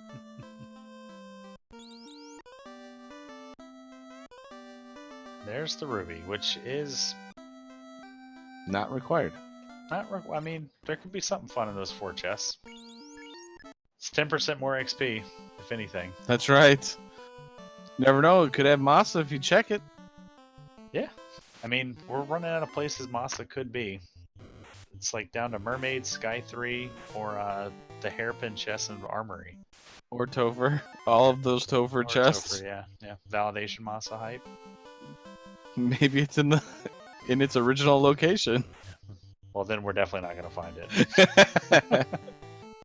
The vanilla katana chest on the carry floor. And Spellzapp going back through to the Q block.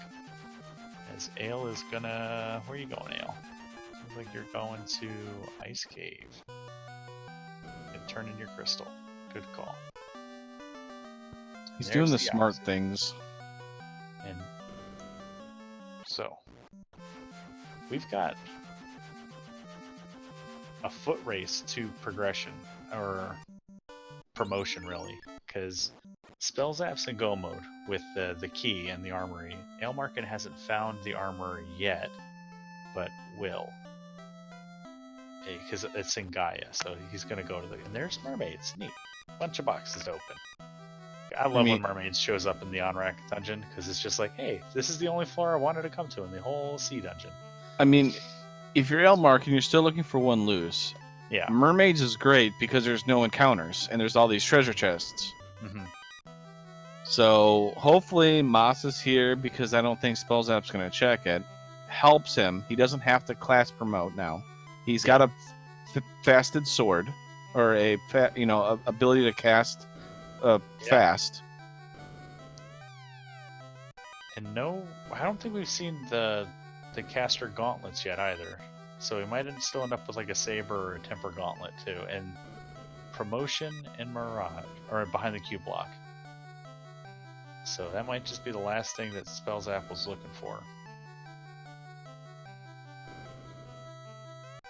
Unfortunately, Masa is not here. That would have helped out the current champion, Aelmarkin, up against the #1 contender, Spellzapp. And Aelmarkin headed to Gaia. Gonna get that check. Gonna find his loose key. Will he clear out Sky 3 en route? Get the free check. Finds Cap. Metal Slimes. Metal Slimes. That's good information to have. I mean, he's gonna probably clear the hairpins here. And we got Earth 4 here, so this could very well, and this has to be Kraken. So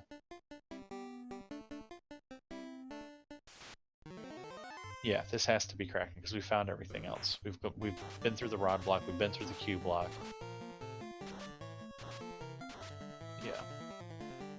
And it looks like Spellzapp's still looking for a viable grind. The Metal Slimes with the Zap shirt will do work.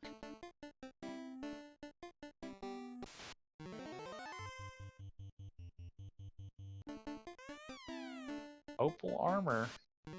Yeah. Okay, yeah, it's worth picking up. What's the question from chat? What's better, Sunsword or Vorpal? I don't know. I don't mind the Vorpal, especially with these flags and clamp bosses. I want that crit rate. You know, we don't have Temper or Saber access, but that Vorpal will do work if we get to like level 32. Start getting 10 swings with fast. So one of the interesting things is the Sun Sword actually hits the extra hit sooner than Vorpal. So it's kind of determined based on what your spells are and what level you are. So like Sun Sword gets 4 hits at level 20, while the Vorpal gets it at level 22. But I mean, either way, I think the Vorpal would be the better choice outside of not. Of course, they say that, and Crabcake says Sun is probably better up to Lich too, because then Carrie, Kraken, Tiamat, and Chaos are going to have a decent the vanilla absorb that you have to cut through generally. Yeah. Spellzapp finds Sky 2. I forgot that we hadn't seen the Spider Floor yet, so Masa could be here. But it looks like he's only going to check the incentive box.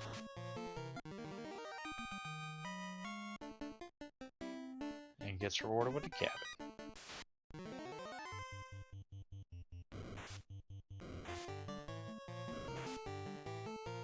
Yeah, Sunsword already doing work.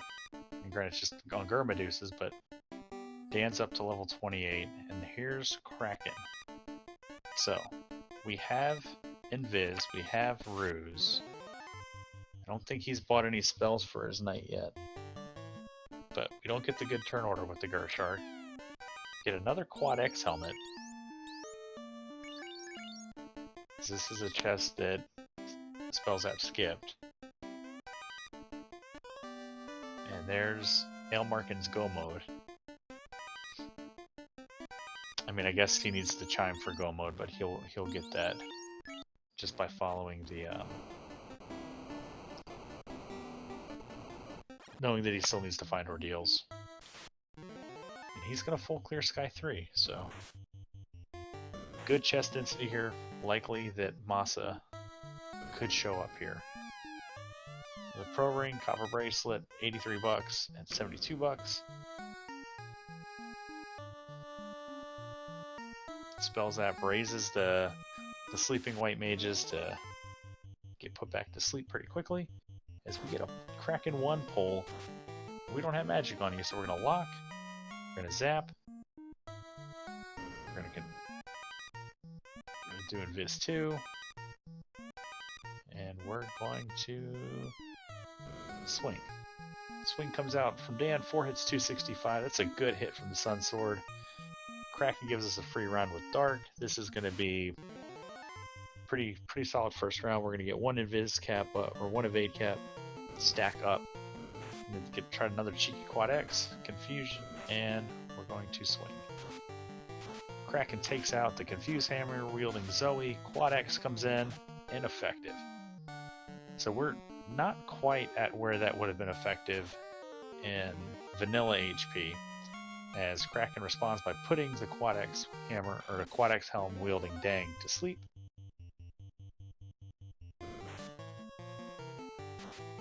Oh, and our illustrious check is Zap!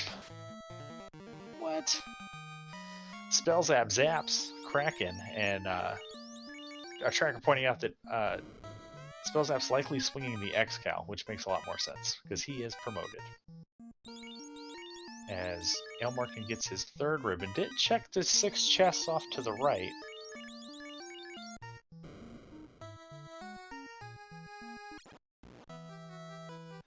I mean, that's definitely something you don't see very often. Somebody trying to cast Zap on Kraken. Yeah, it's a bold strategy. Aelmarkin headed through, finds the C-split. He's gonna do his big winding dive. Gonna find Tia.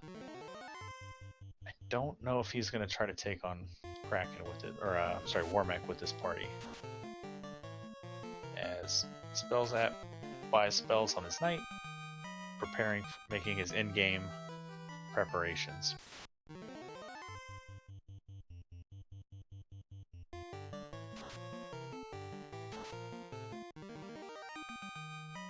Aw, come on, check the Titan's tunnel, man.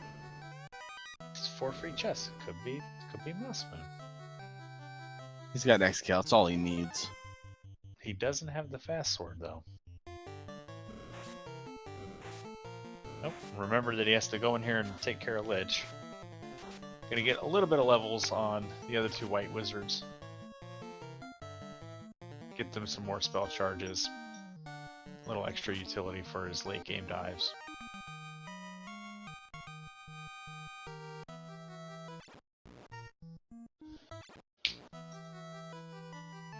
Oh, Spellzapp, you are the man after my heart with that.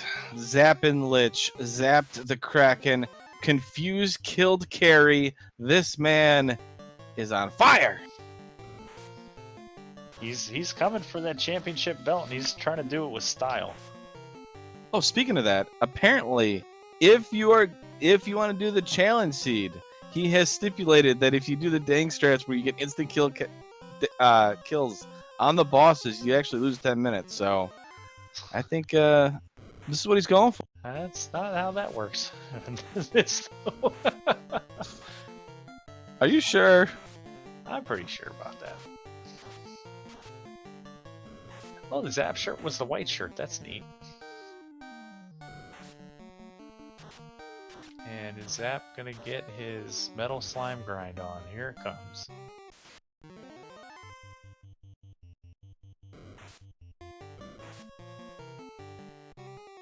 Yeah, Zap works really well on these metal slimes. We got a gold bracelet in the less than greater than room. We got a house, we got a heal, a little bit of money, ice armor, mute bonk, and a short sword. No Masa here. It's in another dungeon.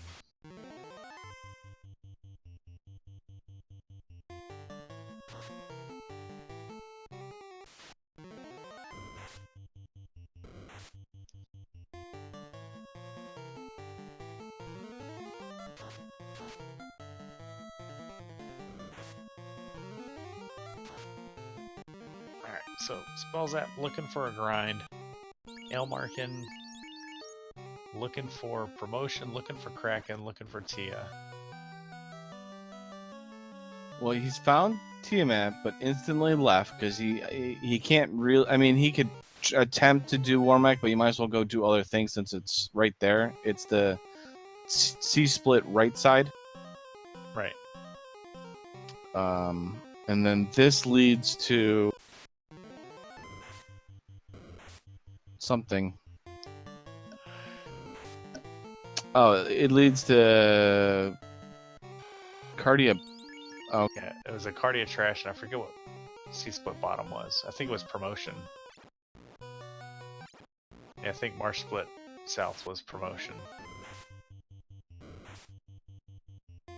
Spellzapp going back to Ordeals. Interesting.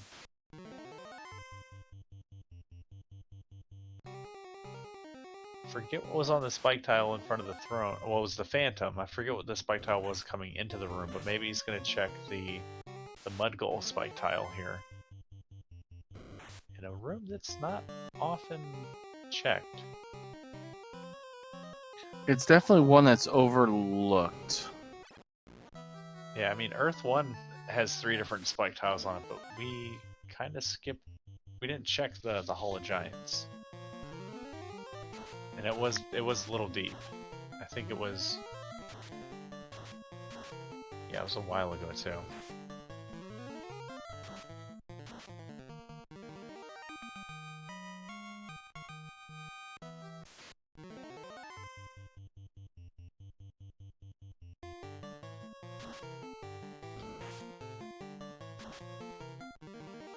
Alright, that double quad X helmet. You're putting in work for Aelmarkin's white mages. And it's mummies. Less than ideal. Unfortunate, yeah, less than ideal, but I'm assuming he's got to be going for this one. Zombie D? Yeah. That'll work.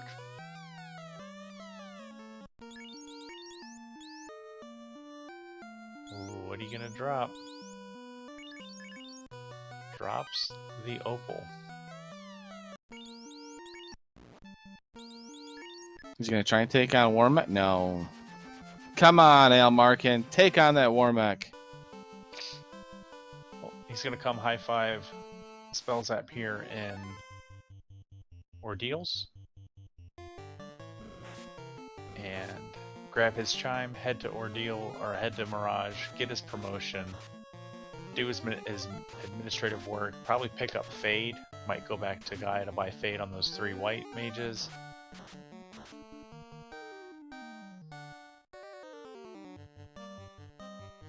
Bert asking the important questions. Will the grind take longer than the carry 1 fight?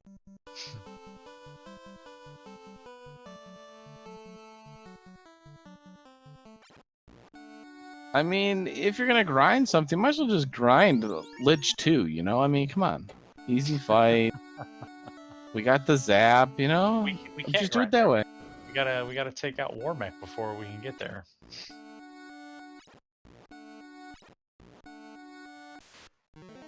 You need to quit making sense, okay? I know, it's late, buddy. Dan hits level 33. We're ready for our solo grind, but we're out of heals, and we have the Phantom blocking our way out. Oh, yeah. It should be okay. Yeah, it should be fine. I would assume... I mean, I don't even know what you do in that case, because Phantom sometimes has a high chance to crit.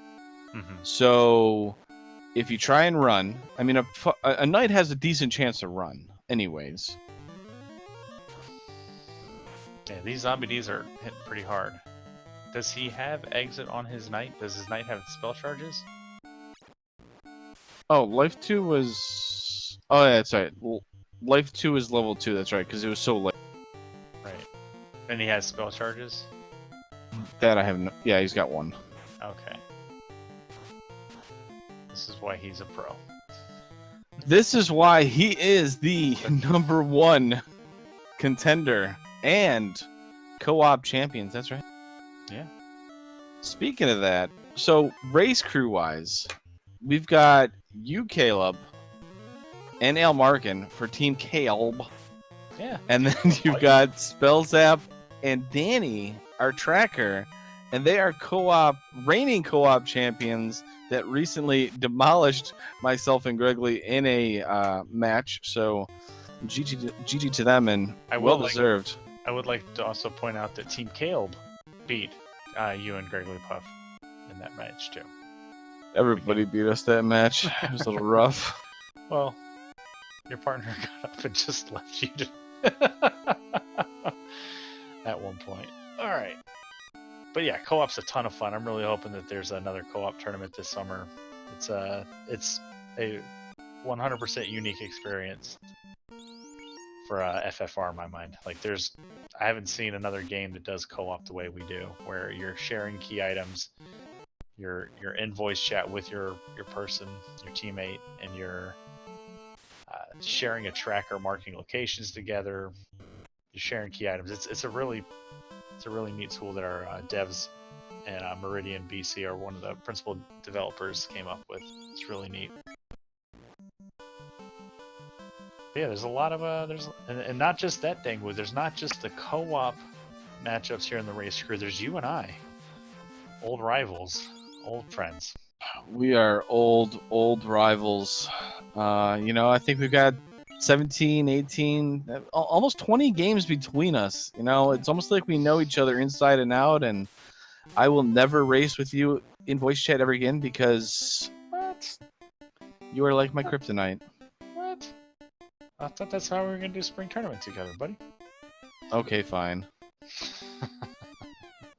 That's how we'll determine who drafts first. If we get matched up, we'll race SG Live flags first. Winner gets to pick whether or not we draft or who goes first. I will get my revenge. Meanwhile, though, Spellzapp has finally finished his grind. 807 health on that knight, along with almost 500 on that white mage. So we've got some beef here. We're about to take on Warmech for go mode. Well, he's in go mode, but you know what I'm saying. Yeah. He's going to do the thing. He's going to do the thing. He's going to take on our Lord and Savior, the robot chicken that is blocking access to the air orb, or, well, Tahamet or Tiamat. Ooh, and Spellzapp not having the Zap shirt on Zoe. Let's slow this fight down just a little bit. Is Aelmarkin still popping boxes? I wonder if he lost track of Loose. Or if he's just hunting for a Masa. Pat's causing more issues. Aelmarkin has to take the long detour route, runs into the spike top. See, Crabcakes, now you can't accuse me of playing favorites. And the Wizards showing their thunder. Not much of a threat anymore with the 3 ribbons. And Aelmarkin? Yeah, I was gonna say, is he gonna check this? Because Spellzapp only checked the incentive one.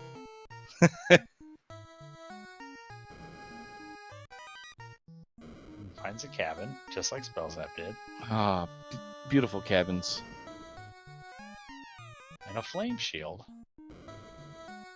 We'll leave the flame shield behind. And here comes the Warmech pull. We're gonna pick up our evasion stacks of Dang and Ale.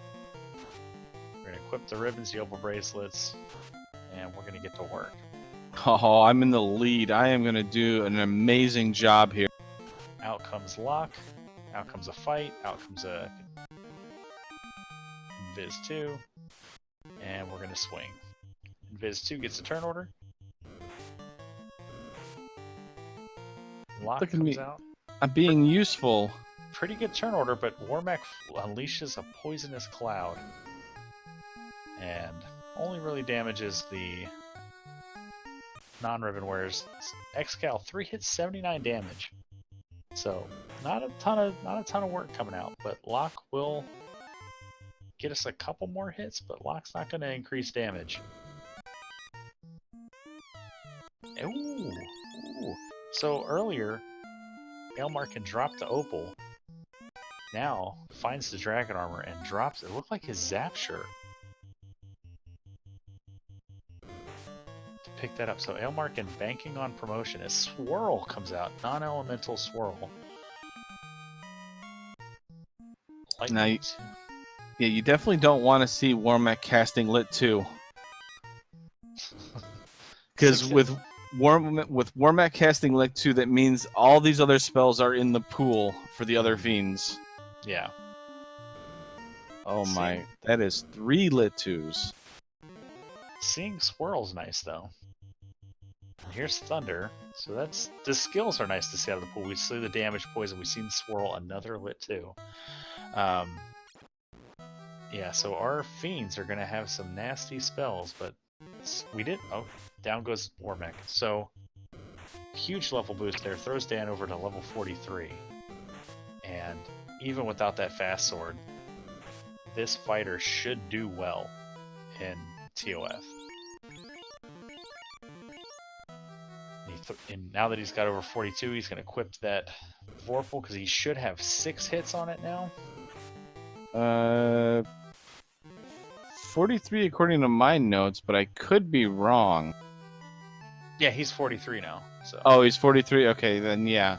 I was just about to say, then I would switch over to the Vorpal in this case, and that's what he did. Yep. Is there something special about the name Dan? Spellzapp always typically names a party member Dan. It's often in many people's parties, it's usually the person that's going to be dropped. In this case, I think it's personal for Spellzapp. Because it's usually his principal damage dealer is named Dan. As Dan swings the Vorpal, cuts through Tiamat. Spellzapp lights his 4th orb at basically the 1 hour 42 minute mark, and he's gonna head for Topher. As Aelmarkin, decent levels all the way around across his party, low 20s across the board. We're gonna fast up that night. We're gonna do Invis 2. We're gonna do Invis 2. We're gonna do Invis 2. So that's real good. So halfway to evasion cap, we got a fasted fighter. Spellzapp walk into Ordeal is gonna find Gaia, is gonna get that level 7 fade. And he's gonna have a good amount of charges for it with Zoe.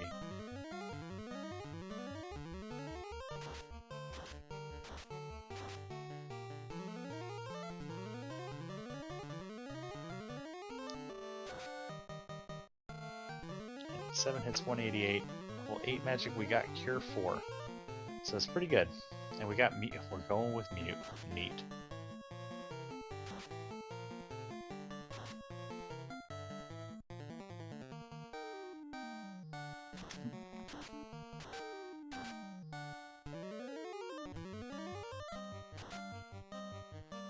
I mean, that Sunsword is trying to work its magic here for Ale here. A lot of cast being, spent by Kraken, but, we're not worried about the nuke and nuclear because this is only the first version of it. And he did throw away that Zap shirt, so this is the... Uh-oh. Kraken with fast. Kraken's about to show Aelmarkin's party what physical damage can look like, but first, Ice 2.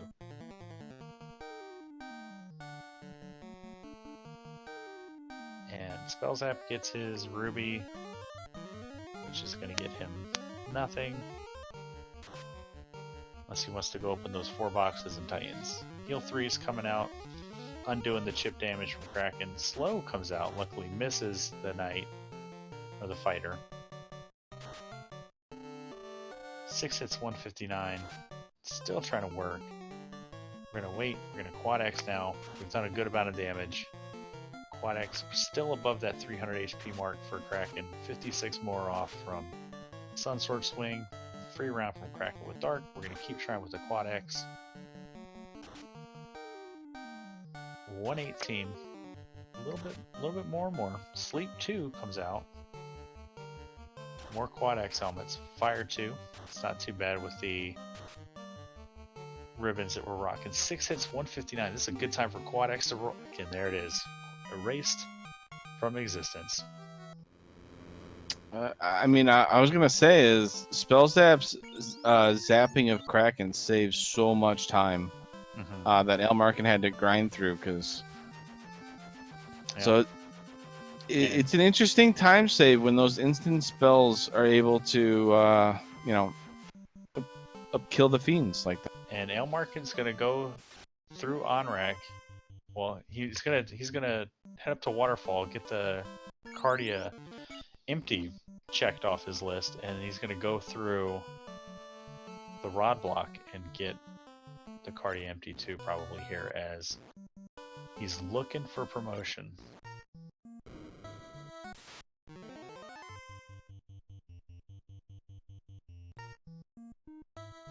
As Spellzapp enters Temple of Fiends Revisited at the 1 hour 45 minute 4 second mark. And I'm checking our tracker's notes to remember where Bahamut was.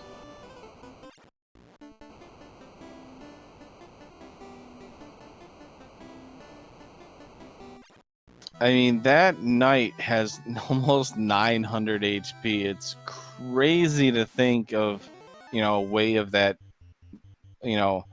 knight dying. But anything's possible, though. Clamped bosses, Kraken, K-Honda herself can just, gets 1 or 2 crits or a couple crits in a row, and that knight's HP drops real quick. Bahamut was behind the cube in Elfland. So, unfortunately, Aelmarkin's checking the wrong locked floor here. As Spellzapp's going to show us what Lich 2 can do. Zap comes out. Misses. Excal swinging 4 hits, 317. You know what I just realized here? What's that? Did Spellzapp buy Fear? He did. I mean, he's got a very high level knight. Do you think he's going to try X-Furring with Fear to get Chaos to run? I mean, based on what we've seen of him doing so far, Yeah, he did. do you think he will complete it with that? He did have Carry crit looped for almost 10 minutes, so it's possible. I mean, he's going for the People's Champ belt here. And Aelmarkin. So the thing that makes this a little bit nicer for Ale compared to when Spellzapp came into the Earthlock here is he has exit. So he won't, at least he won't have to walk this out. But Carry 2, what do? We're going to throw out a Quad X and hope for turn order. We're going to throw out a lock and we're going to swing. We get the right turn order here. 4 hits, 202. Zap comes out. Don't really have to worry about that with the ribbons that we got. Quad X still ineffective. Not quite enough damage.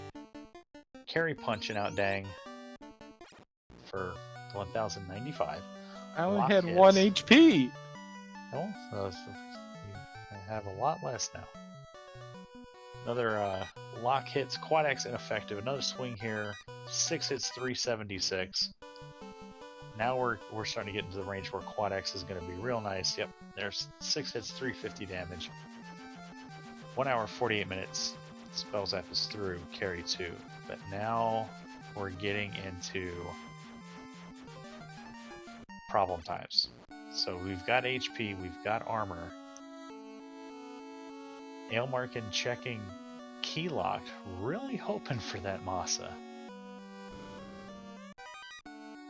As Spellzapp catches Seafood Party Plaque.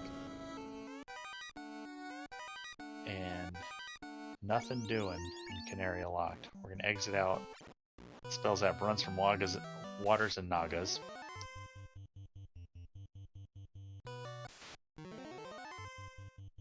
Aelmarkin really needs to head to Elfland and go through that cube block. And here we go, Kraken 2. What do? We're gonna Quad X. We're gonna wait. And we're gonna think. So we're gonna swing. Invis 2.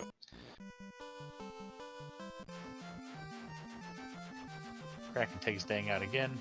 Still swinging an X-Cal. 3 hits, 34 damage. We're going to do Invis and we're going to swing. 4 hits, 129. And Aelmarkin coming in to check TOF locked. Ale gets punched out from Kraken. We got an Agamatile and TOF locked. X-Cal 4 hits, 306. We're doing work, but when your level 44 knight gets punched for half their health. Uh-oh. And now it's all on Dan's shoulders here. Nuclear comes out. Kraken is radioactive. Dan's swinging that X-Cal with all he's got. 4 hits, 227. Oh! Cracked through a ribbon. So Spellzapp learning that the fiends will say, hey, you want to instant kill us? We can do the same thing to you. So payback for Kraken 1 being zapped ends with Kraken 2 Kraken Zoe through a ribbon. I'm gonna go back and buy some more magic. And Speed Gaming, thank you for the big raid here. We've got the end of the FFR Irongol Heavymetal Championship bout. Spellzapp, the #1 contender, taking on the reigning champ Aelmarkin, as Spellzapp is in the Temple of Fiends Revisited, making his way down for the final assault here as Aelmarkin digging up, looking for some last-minute gear before he makes his dive to kill Warmech and Tia and Carry before coming into Temple of Fiends. But But the good news here is he's going to go through this Q block and he's going to find Bahamut and get promoted. And Spellzapp. Back into Temple of Fiends. Bought some more spells and comes back in around the 151 mark.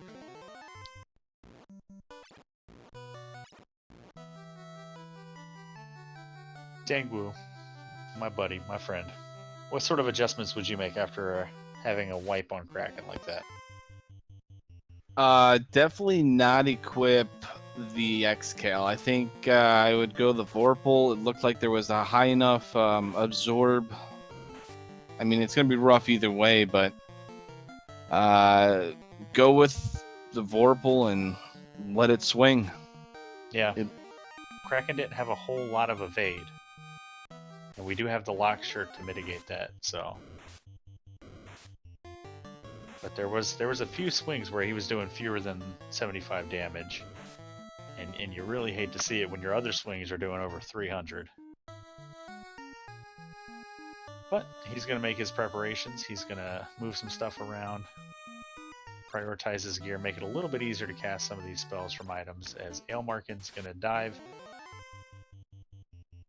Wonder if he's going to check any of these Earth 1 checks. He is, so I bet you he's looking for, that's the only thing I can think he'd be looking for right here. He's got Dragon Armor, he's got Aegis, he's got Opal Bracelet.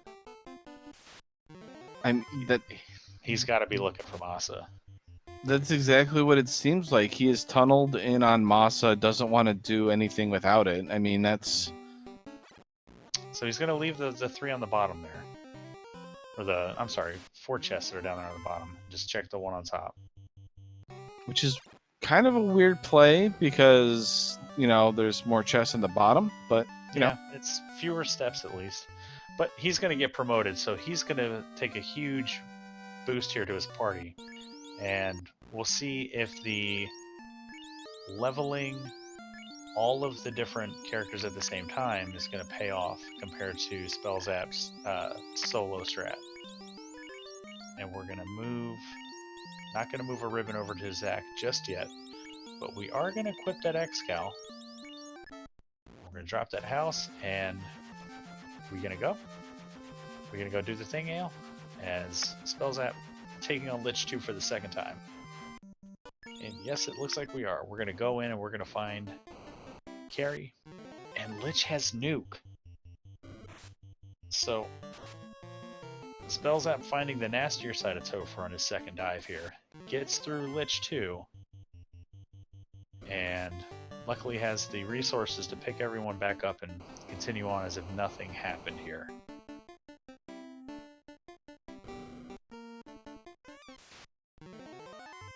As Aelmarkin pulls Kraken 1, Ael's going to fast up. We're going to throw some Invis 2s out. We're going to respect Carry 1 because look at that 9 hits, 201 stun damage. Or, I'm sorry, stun touch. Kind of feels bad, but Spellzapp's still getting...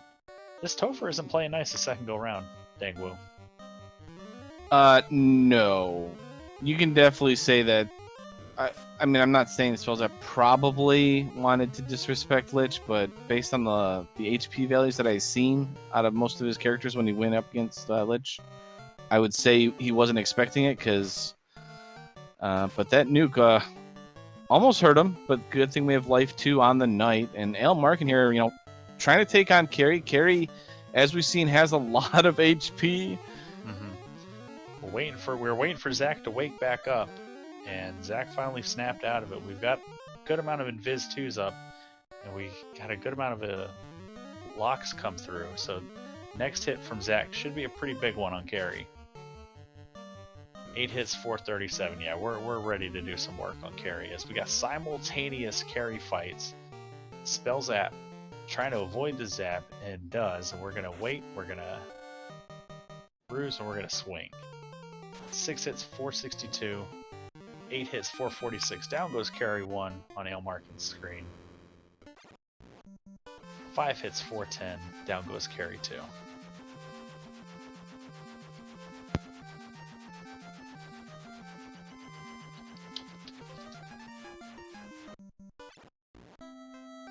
Oh, there we go. We got it working. Yes, Spellzapp's going to try to take on Kraken here.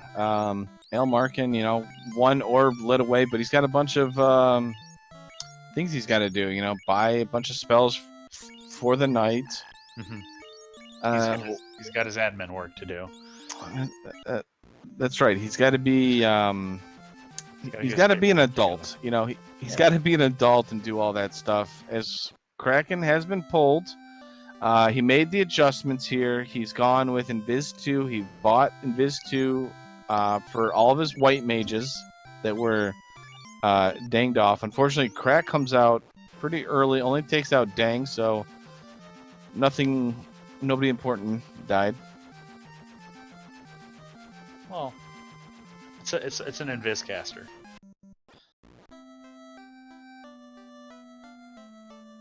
Got a shot, 2 hits for 285 from the Xcal. Xcal's doing all right as long as it gets a crit, since it has a pretty high base damage.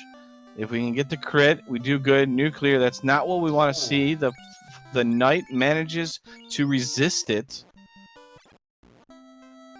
The level 44 knight's MDEF finally being useful here. Ooh, 5 hits for 502. I think that was 2 or 3 crit.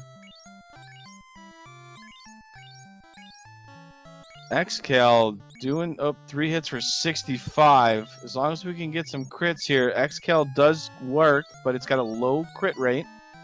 6 hits for 240. We have finally lowered Kraken's evasion low enough.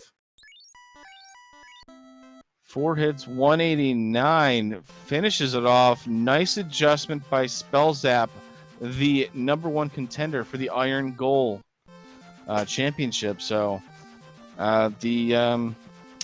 the contender here showing a lot of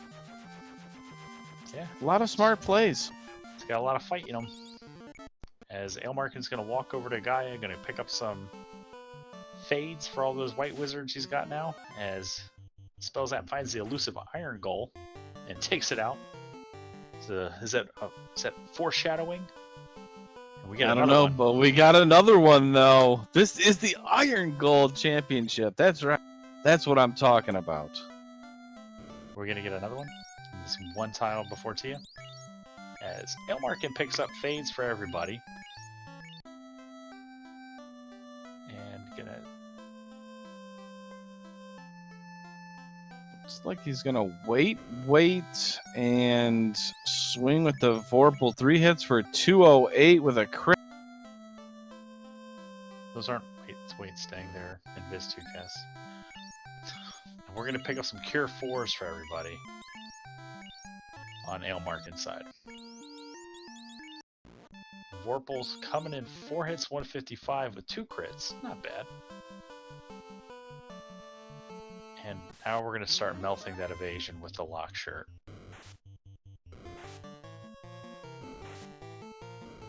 And we're going to do less damage. So Vorpal showing its bipolar tendencies.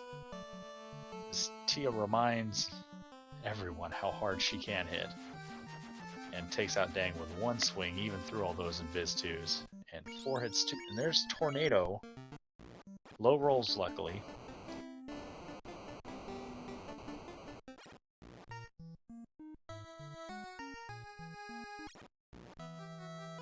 Aelmarkin on his way to Tia 1.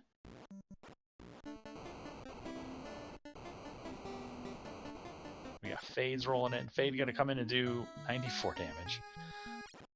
Big swing from Vorpal, 3 hits, 153. So we're chipping away. So this Tiamat could have 2600 HP in theory. And if these fades aren't doing much, another swing from Vorpal, 5 hits, 240. There's a good hit. Fade comes in 138. Tia's still connecting with physical damage on Zoe though. 4 hits, 181. Another swing and miss from Tia. Fade comes in, 81 damage. So Fade's not really doing it.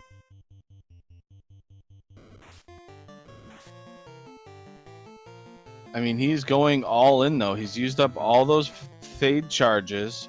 Vorpal is not hitting max hits. That is a crit through max evasion on Dan there, so that's unfortunate. Tiamat is just not going down easily at all. But there she goes, 5 hits, 283, and at 2 hours and 2 minutes, Spellzapp prepares to make his final approach into the final chamber of the Temple of Fiends are visited. But not before. Oh, I don't even want to talk about it, Dangwu. You take this fight. The Team Edward fan club. It'll ruin races for you. Isn't that right, Caleb? Oh, you got away. Oh, that's neat. I didn't know that was possible. Alright, we got simultaneous Warmech and Chaos pulls.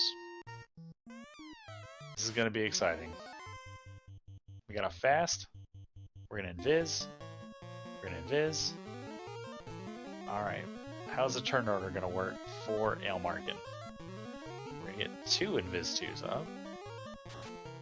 Stun comes out ineffective. And there's our third. Alright, take the Chaos fight, Dangwu. I'll so keep far, Warmech. All right, we got some Invis 2s going on for Dang. He's only got 1 cast. Chaos swings. Luckily, Dan's got his acrobatics able to evade it. That's a good sign to start. We're basically going to sacrifice the weight mages anyways. The Knight's going to be your main damage dealer. Zoe's going to provide support. Another swing. That's a whiff. Chaos shows its evasiveness. So we're going to have to lock it up. We're going to have to slow. Use the power of gravity. I'm just kidding. But we're going to have to do something to slow down the chaos. Got some more Invis 2 cast. We need to get our evade up. Chaos does swing. Can hit hard. 3 hits for 80 damage from that Vorpal.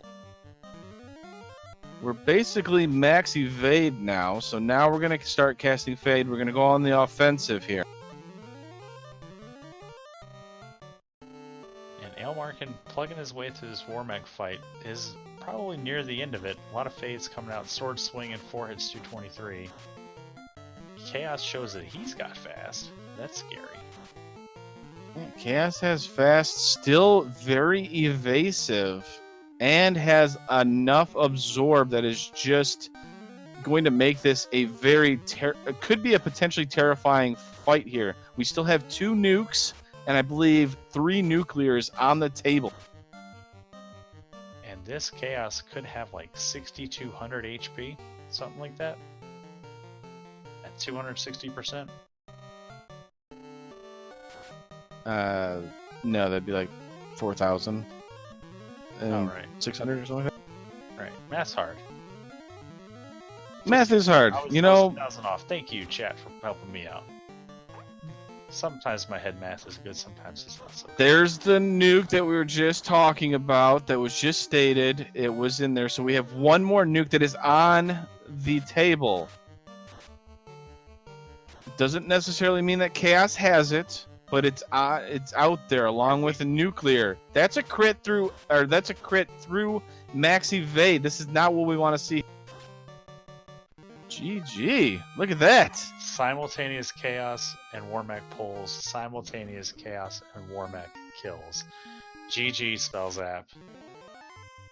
The #1 contender, Spellzapp, upsets the champion, Aelmarkin, in a well-deserved win tonight. Showed up, led the entire thing, and finished it strong. Made adjustments. So GG to Spellzapp, and hail to our new victor, or our new champ. Yeah, we'll see if we can get Spellzapp in here for an interview.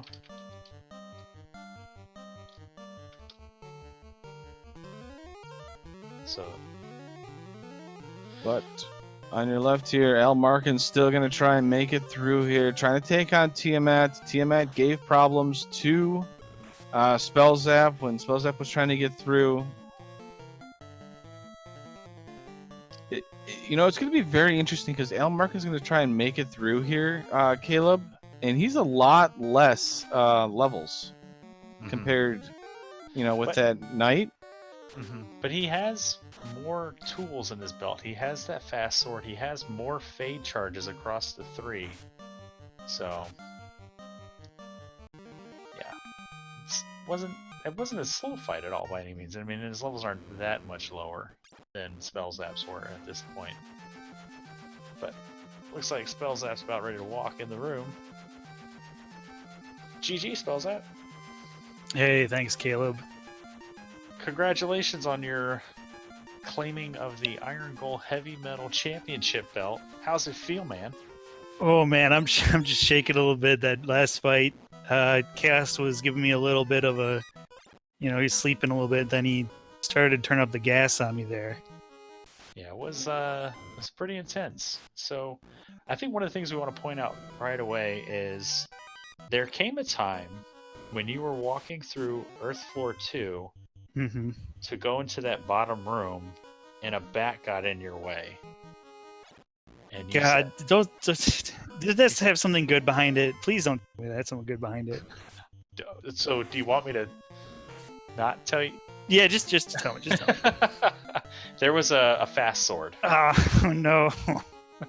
So we thought that might have given Aelmarkin an advantage, but when he got into his end game, he did a lot more chest checking, digging for Masa, we're assuming, and lost a good amount of time there.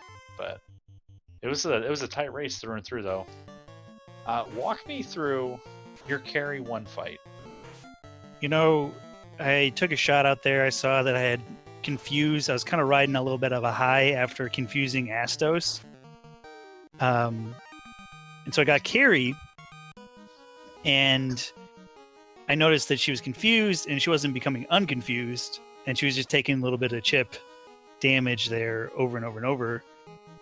And then, I realized that I can race probably like 200, 500 races a year, but you never see this, something like this happen, right? So I had to do it. I had to stay there and go for it, and have an unarmed white mage kill carry 1 with confuse.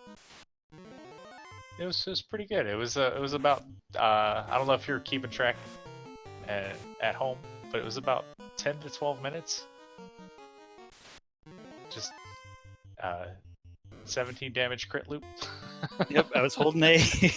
I was holding A, and I took some time to check my phone a little bit, get some stuff done. And Crapcakes in chat pointing out not just any carry 1, 260% clamped carry 1. That's right. Aelmarkin's preparing to take on Lich 2. We're gonna see if he gets through this as quickly as you did. He did drop his Zap shirt to pick up Dragon Armor. But swing from the Excal, 4 hits, 196. He fires out some harm 3s. Gonna throw out a lock shirt. Lich punches for 3 damage. 66 from last harm 3, and we're gonna just start waiting. And here comes a big swing from Excal. 5 hits, 183. Not quite as big as we would hope. And we're gonna adjust, and we're gonna start firing those harm 3s back out. Another hit, 5 hits, 246. Will take care of Lich 2. So when you were, you pretty much committed to a 2-person grind almost immediately, while Aelmarkin has been running for the whole time. And what inspired you to do that? Like, was it just what the seed rolled, or you just were always going to do 2-man? Yeah, I didn't really have a lot of value out of extra white mages. Pretty much all that white mage did was be an item magic holder. So, you have the sword, and if you've got a weapon, you kind of need to build a little bit of levels behind it to actually get some work out of it. So I felt like 2-man was the way to go. It's not faster, I don't think, as far as traveling through dungeons, but you got to get your level up, get your levels, and get a little bit safer. Yeah. Speaking of safety, we got a full round of Invis 2s going out for Ale here on carry 2. We got walls coming in. We're swinging with everybody. We're seeing Bane. I don't think you saw Bane from carry 2. Another swing from carry, 9 hits, 603. Down goes carry 2. And Aelmarkin is on his way to Kraken 2.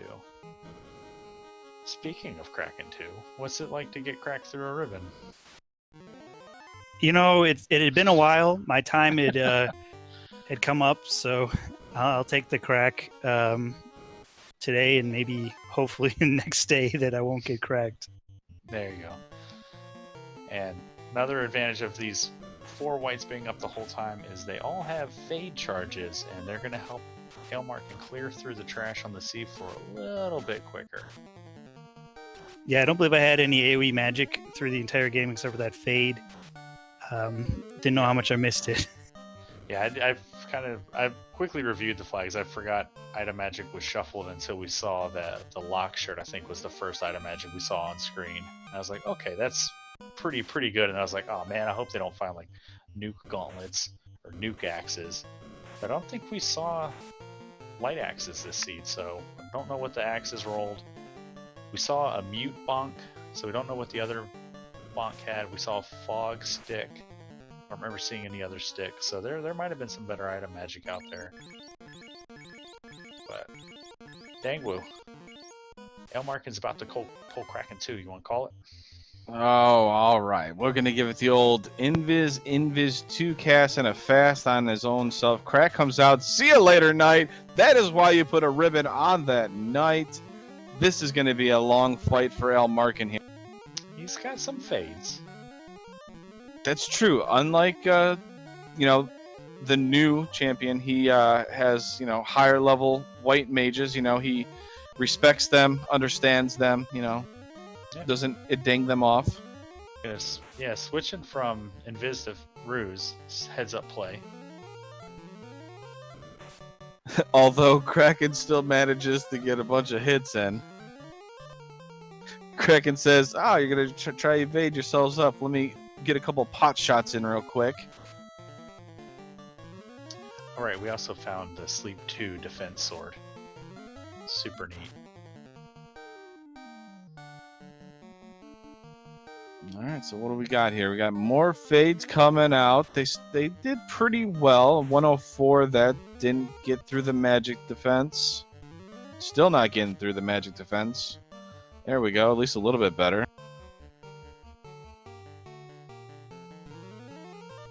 Kraken still critting. Oh, nuclear, that's not good. We are low health. No is barely surviving. Cure 4. Uh-oh. He's curing a... Oh, no.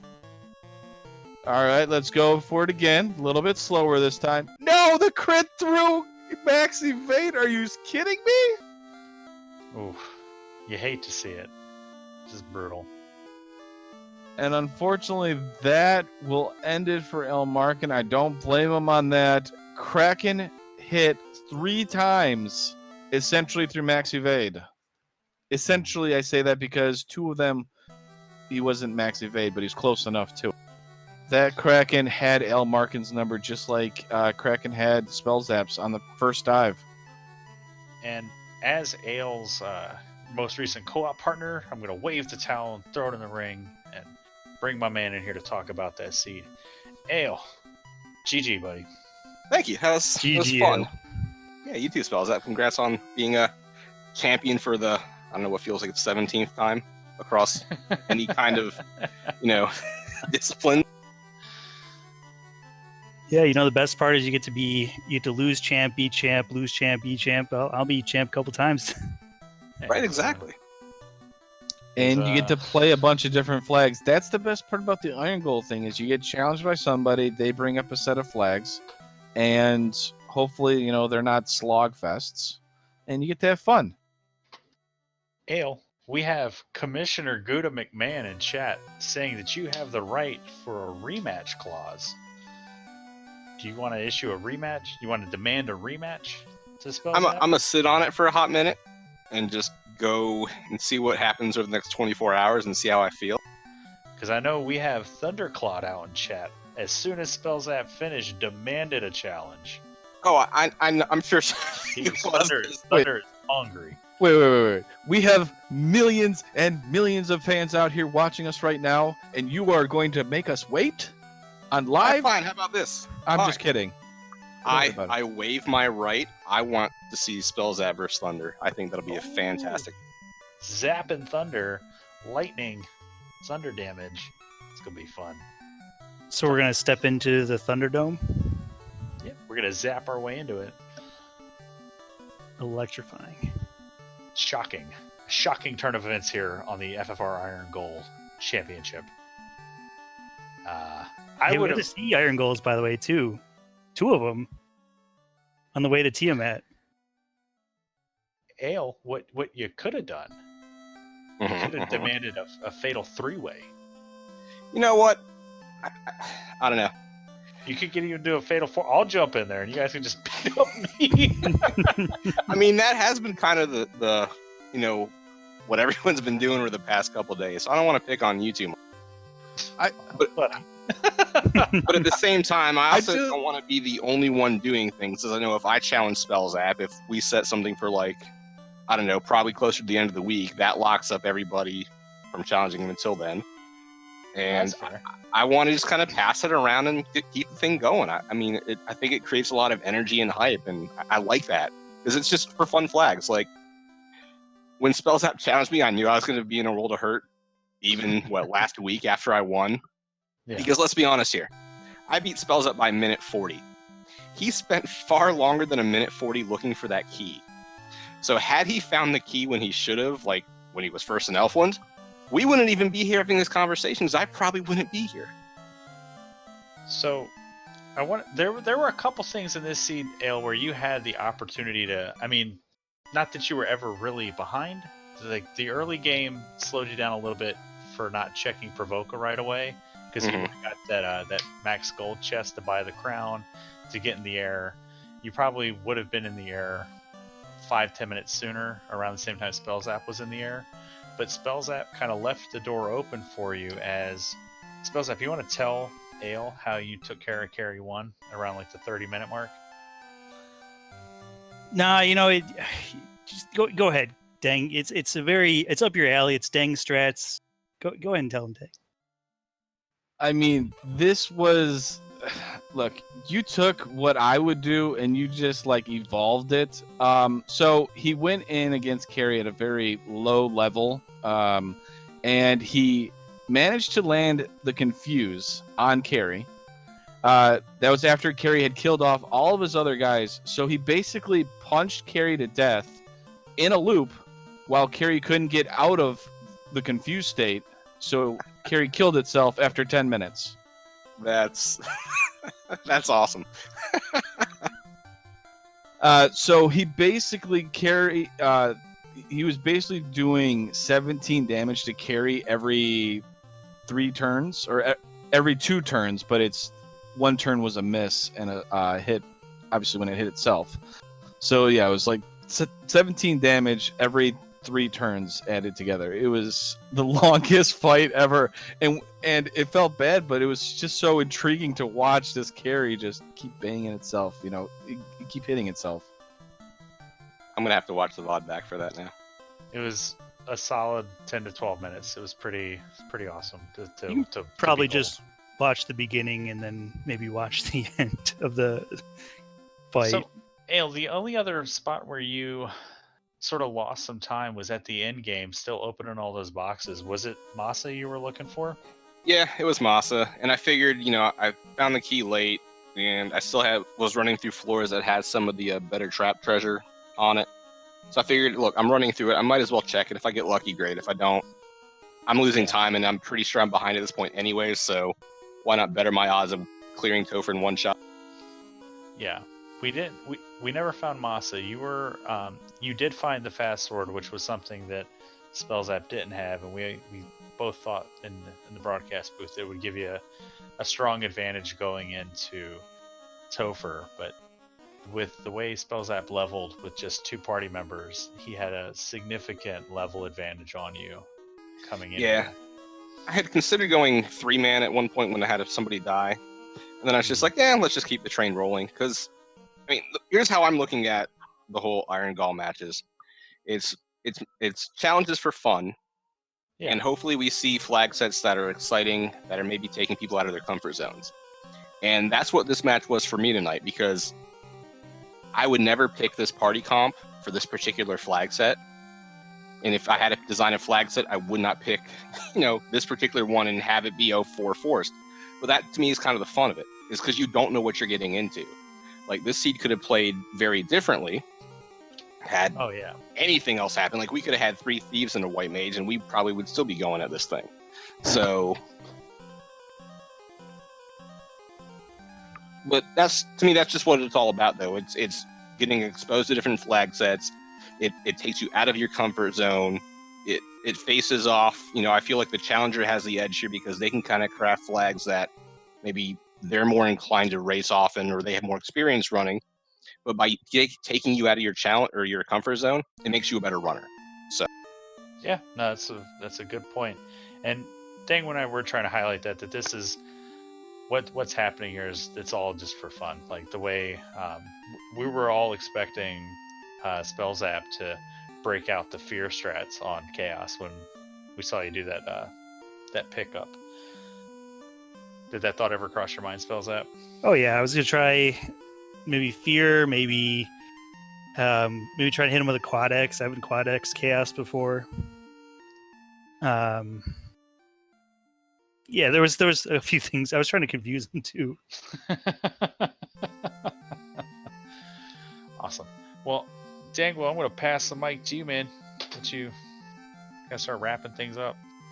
Yeah, I mean, I'm basically just going to go into final thoughts at this point. I mean, Caleb, you're the better interviewer. You did an amazing job for this. Thank you for helping me out. And I was just telling the runners, Caleb and Spellzapp here, they've kind of inspired me to actually take part in the Irongol. I don't actually do a whole lot of racing outside of, I do most of the back end stuff. So I might have to take part, and maybe I'll have to challenge one of them to the top spot one of these days.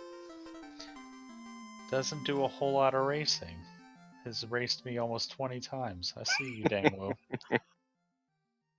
I'm trying to be low key, okay? Al, why don't you give us some final thoughts here, and we'll kind of move on. We'll kind of get out of here. Final thoughts. I thought this particular seed was challenging, but at the same time, I think it was a blast. Got to try out a couple silly strats that didn't really work, but it's not something you would do in, I think, a normal race where at the end of the day, everyone's fighting for a spot or a win like they will be in the spring tournament. So I think it's just a fun way to try out something new. And, for people within the community who haven't looked at it, I encourage you guys just to take a look at it, because treat it like fun. It'll be fun. If you treat it serious, you might be a little bit let down, but you get out of it what you put in. So Absolutely. Well put. And our new champion for the Irongol, Spellzapp, what you got for us? Yeah, it looks like we're gonna take on Thunder coming up, but I gotta echo what Ale said there. He's a great competitor, and this was a lot of fun. He was a very good sport for trying out these wacky flags that I came up with, and I got his input a little bit on, and I had a lot of fun with the White Mage crew today. Whose idea was the 4 forced? it was kind of both of ours, Yeah, honestly. actually. Like Okay. the initial flags came over with no force. So I suggested, well, how about we do 2 forced? And Spellzapp was like, well, why don't we just go with 4? I'm like, okay, why? And then we decided, okay, well, let's guarantee at least life. So let's put in a guaranteed White Mage, and we got through. Yeah. You almost got all 4 of them. You almost got that, what was it, 1 in 25 chance of getting all 4 White Mages or something like that? Yeah. I guess I kind of will go next. Caleb, thank you. You fans out there, thank you. Come to the Discord. Honestly, we got spring tournament. We've got Irongol matches. We've got weeklies. You don't even have to race. If you join the Discord, you pick up a spectator tag, and we ping whenever a race is happening. If it's an Irongol ranking match, you'll be able to know where it's going to be taking place, or like a multi, to be able to watch them just racing and stuff like that. So just join for that reason. But beyond that, I am Dang Woo. Thank you. Caleb, you get me out of here because you basically carried me at the last half of this. Oh, sure. Dango, as always, it's a wonder and a treat doing commentary with you. I miss our times together in the broadcast booth, and when we're just messing around with our one-on-one races. It's always fun. Danny383, always amazing, insightful tracker, keeping super effective notes for us, helping us when we're putting our foot in our mouths and saying things that are wrong. Spellzapp, it's been really neat watching you kind of come out of the duckling class of the last end of 2018 and just take over and just all the different championship belts on you. It's always fun to watch you race, man. And what you're saying about Ale about being a great competitor, I think there's something to be said about being a gracious winner as well, and you've always been that. So GG as always for you, man. And Aelmarkin, my co-op teammate most recently, Team Kale, I love you, buddy. This time it just didn't work out, but give it a couple 24 hours after Thunder and Spellzapp get their match taken care of. I'm sure he'll be back in there fighting #1 contender once again. As far as me and FFR, like Dangwu said, we got the spring tournament coming up here in about a month from now. We got a lot of signups. There's still plenty of room. So if you're out there watching this, you want to get in there, you want to join the community, you can be like me. I signed up just out of the blue last year before spring tournament 2019 and haven't looked back. It's been a ton of fun. The community's great. They're going to welcome you in there. They're going to get you started. They're going to get you set up either racing, watching, learning the game. It's a lot of fun. And I hope to see everybody pop over and at least check us out. Until then, we'll see you on Tuesday at 9 p.m. on Speed Gaming for our next weekly race. Until then, thanks for watching.